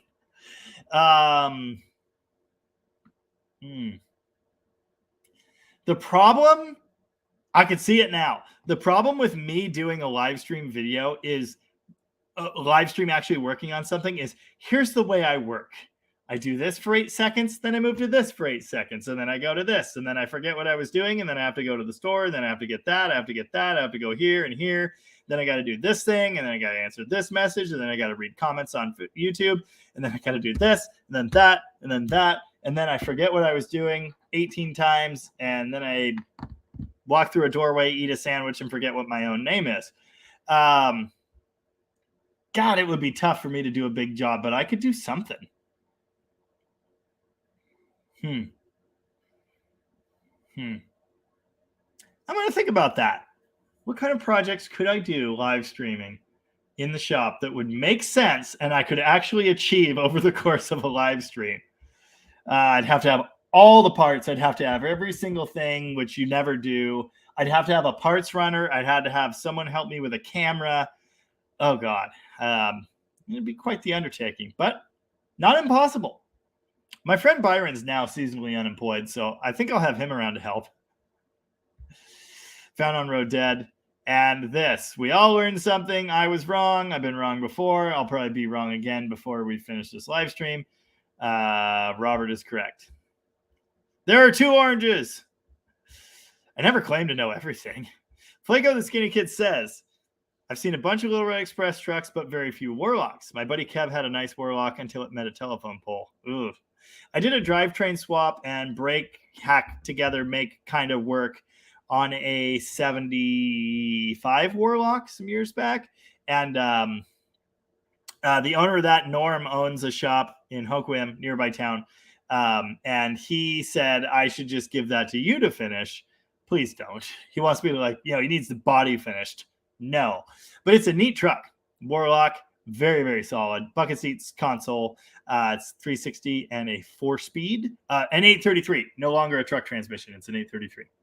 So it's pretty cool. Yeah, I answered this already. Can you play Big Rock Candy Mountain in the intro to your next video, or are there copyright infringements involved? I don't know. I don't know if it's old enough to be in the public domain or not. Might be. Max Wedge Orange was Chrysler Orange, used on all RB Magnums and the 383. Hemi Orange was Hemi only. Yeah. Jaybird says the first LP is just called Link Ray. He has another great album called Beans and Fatback.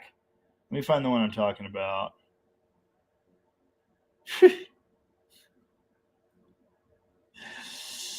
I was finally able to find a Superbird wing.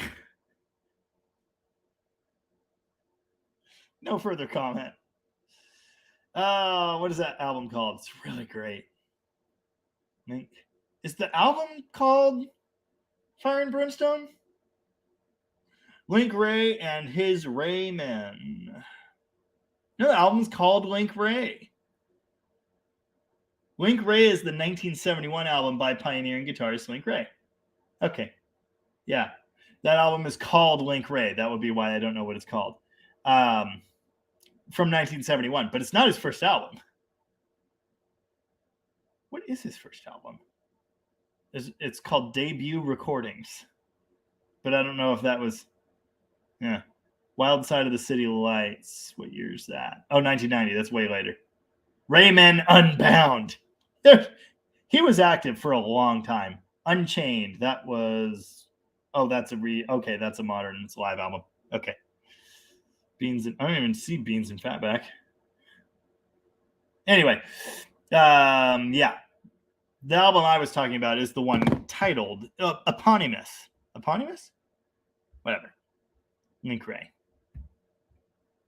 Kelly Smith made it like 23 minutes ago. Hello, y'all. Howdy, Kelly Smith. 80 of you still hanging out. Thanks for being here. Really appreciate that. If you haven't hit like on the stream, you should do that. This is definitely something you could do in a performance engine, or would have in the day. Painted rods were so oil would not stick to them as much, disrupt the balance. Windage trays were also used. Windage trays to keep oil from getting wrapped up in the windage of the crankshaft, which adds a bunch of drag and does horrible things. Just ask the number 5 and 6 rods in your Slant 6 about punching through oil. But yeah, I don't know about painting rods for performance purposes. The rods we're talking about are the dipped ones that you can find in factory engines.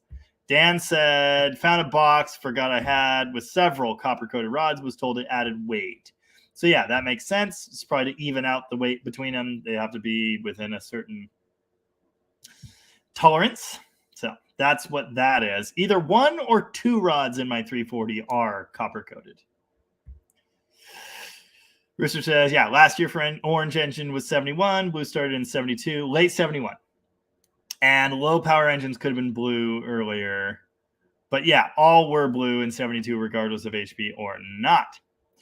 Dan says there were 2 convertible Dakotas in Tri-Cities area about a month ago in Marketplace.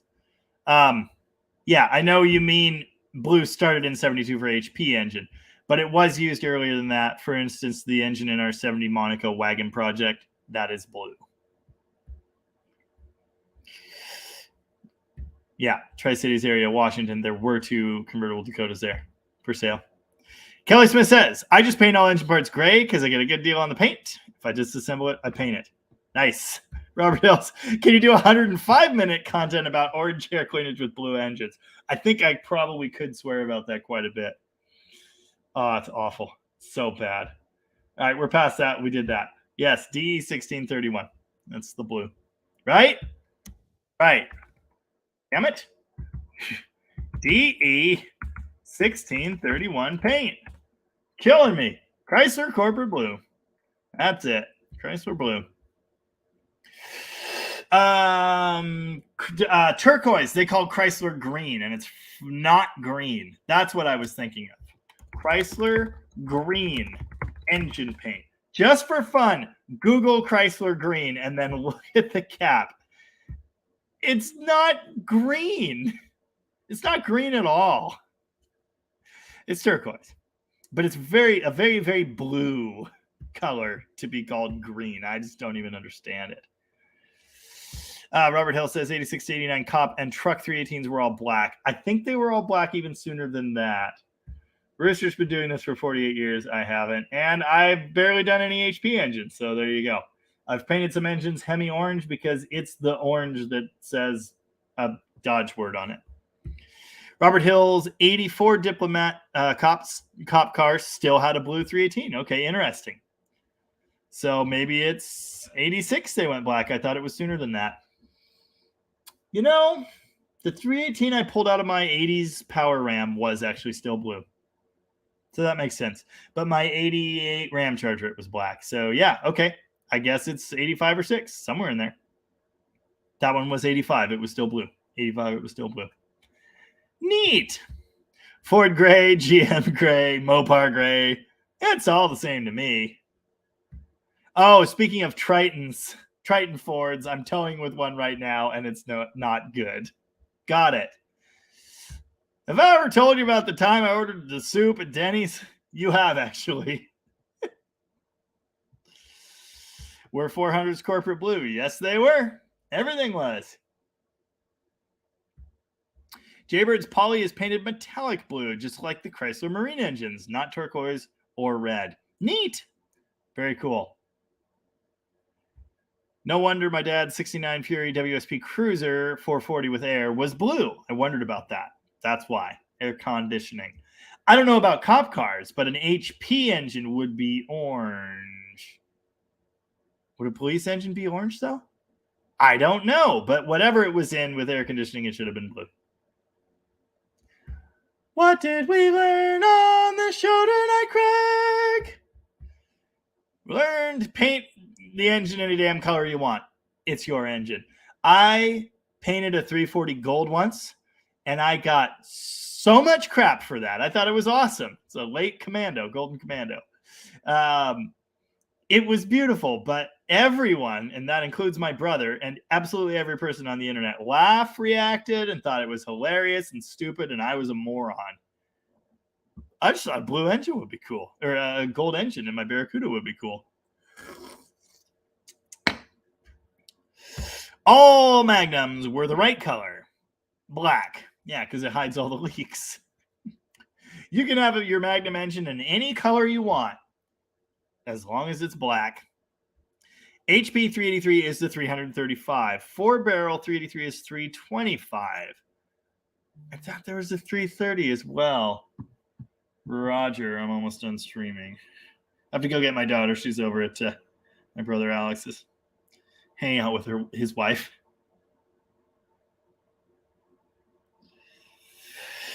Okay, 325 horse. I swear it was 330, but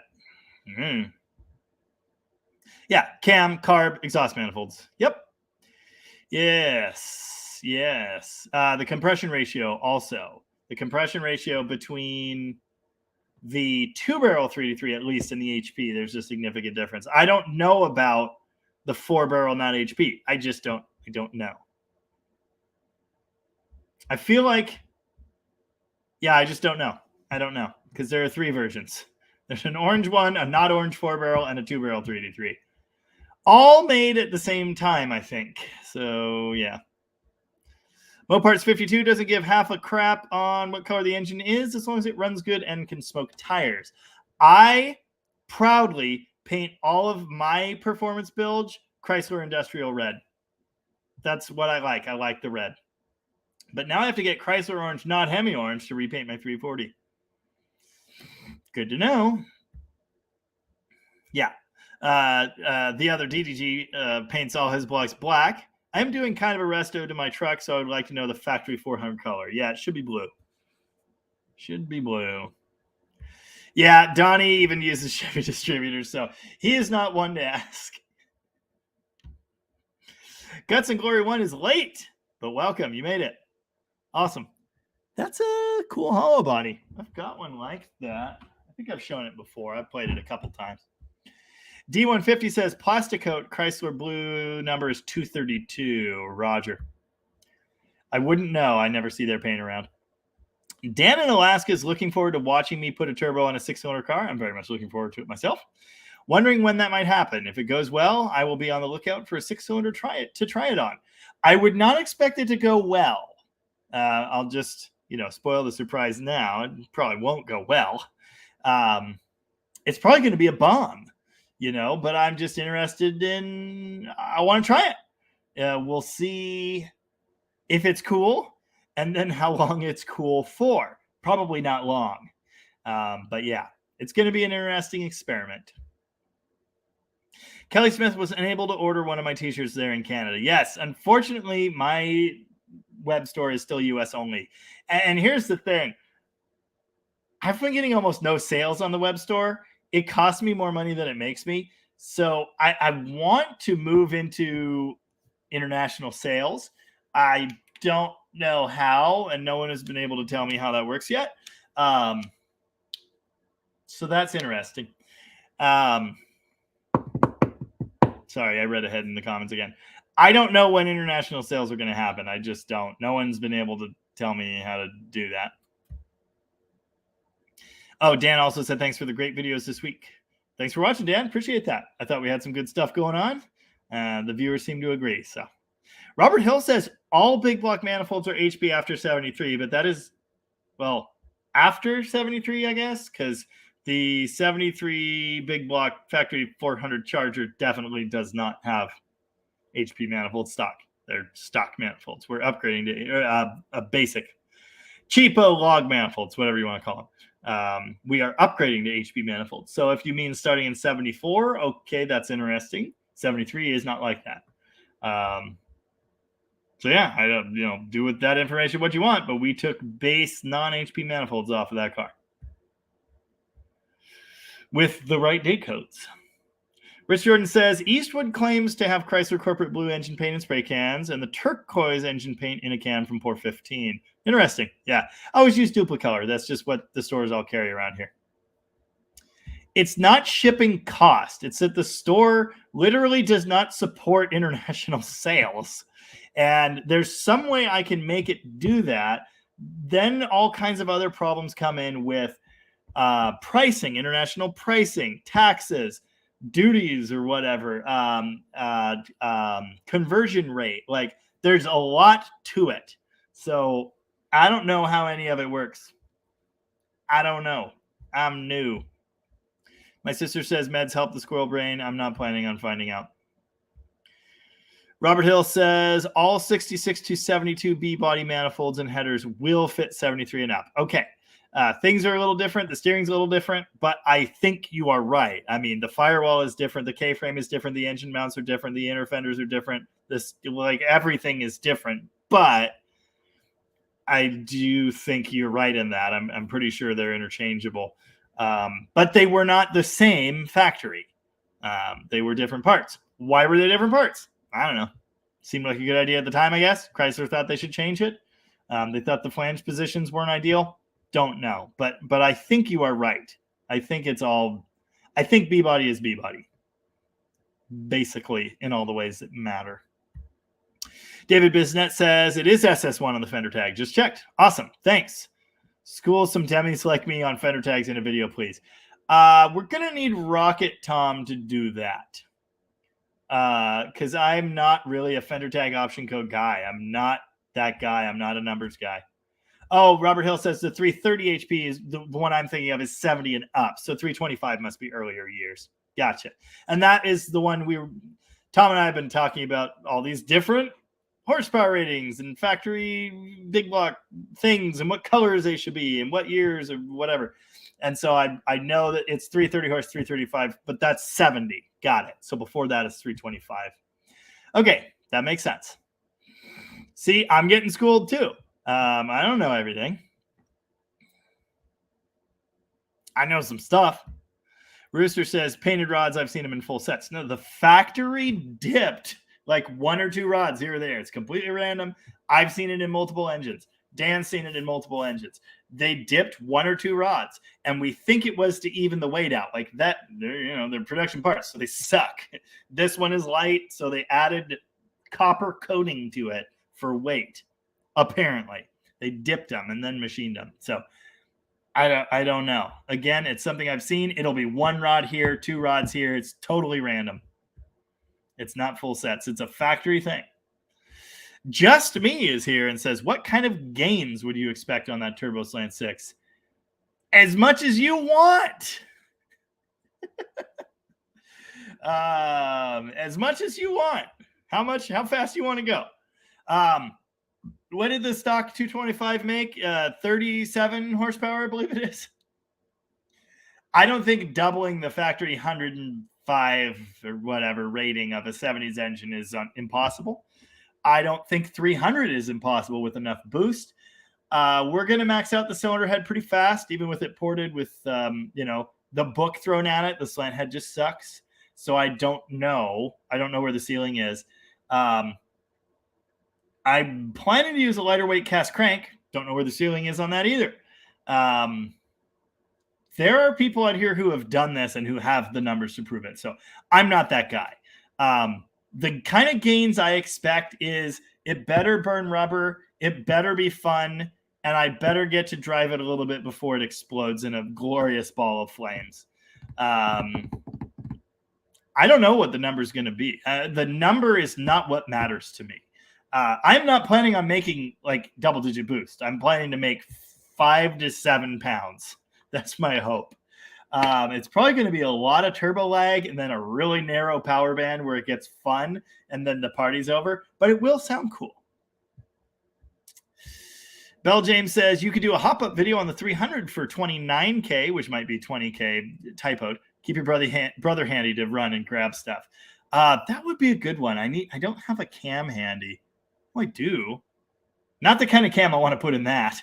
I was actually going to joke a minute ago. I could do the thermoquad overhaul for the 300. I really want to do another video on that car.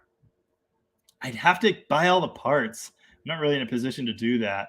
I do want to do headers, I think, even though I don't like headers. And at least a nice dual exhaust system. I don't know. There are things I want to do. I'm not sure what the package is going to be yet. I want to keep the thermoquad. I want to do a cam, springs. I should raise the compression ratio, but I probably won't. I don't know, but it's a thought. Kelly Smith says they made the Warlocks at the same time as the Little Reds. They actually made them earlier, too. They were sweet and very rare. Yes, they are not common. Warlocks also, I believe, were included in the adult toys we were talking about. The Little Red is kind of just a hopped up Warlock. I mean, they had those seats and a stripe package in either 75 or 6 was the first year. I think that other one was the 75, but maybe it was the 76. It was that grill. Speed and Demon dropped in and said, what's up? Not much. Almost done with the live. Got to run pretty quick. I got to go pick up my daughter. Really need to leave. So I'll do that in a minute here. But I'll leave you with a song. Robert Hill says it would have to be better than Uncle Tony and Nick's 318 build, both in success and entertainment value. I haven't seen where that ended up, but personally, I think they had a great idea, and I want to see what it can do. I will do a high-performance 318 on this channel someday. I really do want to do that. I've got a long list of things I want to do. Dan Tupper says, Link Ray and Dick Dale were big before the British invasion, also known as the Beatles. Dick Dale played in Vegas, post-surf guitar era. Played with Hendrix before his rise to fame. Jimmy refers to Dick. Interesting. Didn't know that. A Mopar Man 408 says you didn't mention Mopar truck engines being painted yellow from the factory. No, I didn't. There are a lot of things I didn't mention. There's so much to all of this. But yes, there were yellow slant sixes. I've never seen any other engines yellow. Yeah. The poly in my 64 is turquoise. But yeah, there were yellow slant sixes. I've seen those. And Robert Hill says, I saw a 68 A100 with a yellow slant. Nice. We did an engine in an A100. It was not I don't know what color it was when it came out. When we put it in, it was blue. It wasn't yellow. It was a yellow van, funny enough. Huh. I should have painted it yellow. That would have been funny. Al Sear dropped in and pressed F to pay respects. So thanks for that. 68 of you left. I'm about to peace out of here. Damn it. Any chance of some Dick Dale for your closing tune? I opened with Dick Dale. Yeah, all right. Okay, all right. Yeah, the 330 horse was starting in 70. That was the 70 383 HP. They didn't still have the 335 horse? Interesting. Rooster has to leave for a bit. Got a truck doing a delivery. Take care. Take care, Rooster. We'll see you later. Guts and Glory is in Alberta and would buy a shirt and probably a hat. All right, fine. I'll try to get the damn Canada store up and running. Luis Santiago is here and has a great question, which is, any luck on finding that front license plate bracket for my Duster? No. And I saw your email, and I did this thing where I left your email unread. So it would keep showing unread on my email. So I would remember to get back out in that car and look for it. And then I forgot. And then you sent another email, and I left that one unread. So I would remember to go out and look for that damn bracket on the Duster. Scamp, the bumper I have. And then I forgot. So I apologize for that. I don't know if there's one there. I feel like there is. I don't think I need it. I should probably just send it to you. But I need to actually make sure it's there. Damn it, I looked at that car yesterday too. This is an ongoing problem. I want you to know. It's not just you. I can't remember anything. Kelly Smith says, I order stuff from Amazon that comes from the U.S. all the time. Rock Auto as well. Well, yeah, they're smarter than me. They're actual places, online retailers. I'm not. I'm just some guy with a web store that his friend set up for him. Like, I don't know. I don't even have an official Dead Dodge Garage business. Like, that's where I'm at. I'm bad at stuff. Small block to big block, swapping in a 74 Club Cab. That could be the 20,000 sub special. Let's get on it. Just Me says, do you ever sell your project cars? Yes, I do. When they sit around for too long, I let them go. I'm going to be selling a Volare, possibly, unless I actually turbo it, and a 72 Dart Swinger, which we were possibly going to turn into a Lemons car, but Tom just brought home another Barracuda that's looking like a good one, so I'll probably sell that Dart. Yeah, earlier in the channel, there were tons and tons of cars that I picked up, did a video, did 2 videos, and then went, I'm bored, sold them. Happened a lot. Most of my projects now are keepers. So, yeah. But it happens. I don't want to watch anything sit around and rot. I do it with my trucks. You know, stuff that I'm just not using gets sold. My good cars, my flagships, are not going anywhere. Robert Hill says the spacing between the T-bars is almost the same, 66 to 72 and 73 and up. So maybe a dent on number 1 head or 2.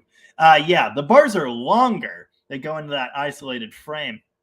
But yeah, I thought the width was probably the same. The arms are different. The torsion bar cross member is different, but it's similar enough. D's Car 67 says, how much HP does an E440 make? E440 meaning the year, because I don't think there's an E code. I don't know. If it's an HP motor, it's 375. If it's a non-HP 440 from the muscle car era, it should be 350, I believe. Scott Day says, sorry so late. Plymouth Light things. Hope all is good. Can't wait for the next girl. I think there are some typos there. Ciao, Rich Jordan. Have a good one. You too, John? Oh, sorry so late. Plymouth headlight fix. Hope all is well. Can't wait for the Slant 6 videos. Awesome. Well, they're coming, Scott, so don't worry about that. Night Bell James, you have a good week yourself. And No Beret, everyone's leaving. See you guys next week. Robert Hill says 24-hour thermoquad rebuild live stream. Well, it won't be 24 hours. It won't take me that long, but it would be fun. And I need to do a thermoquad for the 79-300. So maybe that's the 20,000 sub special. I do an overhaul. I fix all the thermoquad problems on the live stream. I'm going to have to get my whole stack of 8 thermoquads together, hopefully find one good video, one good body, excuse me. Sorry, I read ahead. That's not warped. And then we'll do the epoxy repair on the well plugs, and then we'll set it up, make sure the linkages all work, and then we'll put it on the 79-300 and get it running. Maybe that's the 20,000 sub special live stream, but we'll see. I'm not promising to it, but I think it would be really fun. Brent Forte, no, that 72 swinger is not on my channel, and it is an automatic. It also has no title. Yes, rust is a color, and that swinger is rust color. Good night, Dan. Take it easy. Don't worry, Luis. I will take my time. I always do. And Robert Hill. Oh, great. Okay. I have to stop by my mom's house. No one let me forget that. Robert Hill predicted the end tune. But then someone wanted me to play Dick Dale again. Anyway. I do suffer. Old Stuff Rule says I suffer from CRS. Can't remember shit. Absolutely true. Absolutely, my friend. Thanks for being here. Have a salacious evening. Not tonight. Maybe I could have a salacious 20,000 sub special.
That song on bass a lot more than guitar, actually. I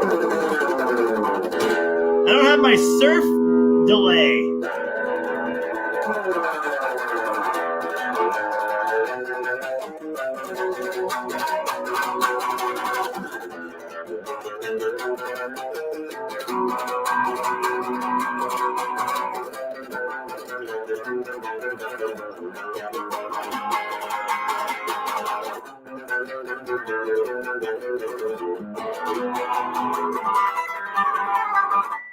Oh, that was really bad.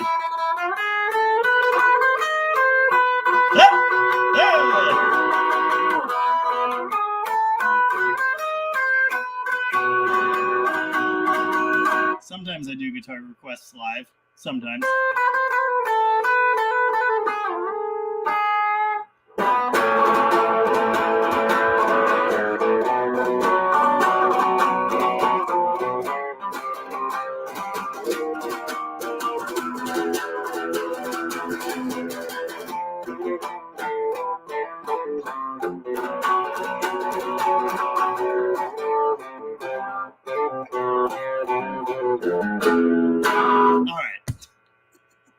I gotta go.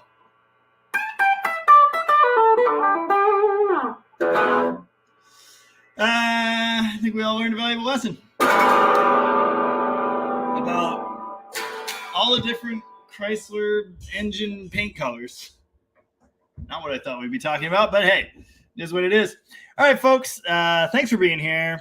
We'll probably have 3 more videos next week. Maybe. I don't know. We'll probably have 20,000 subs in another month.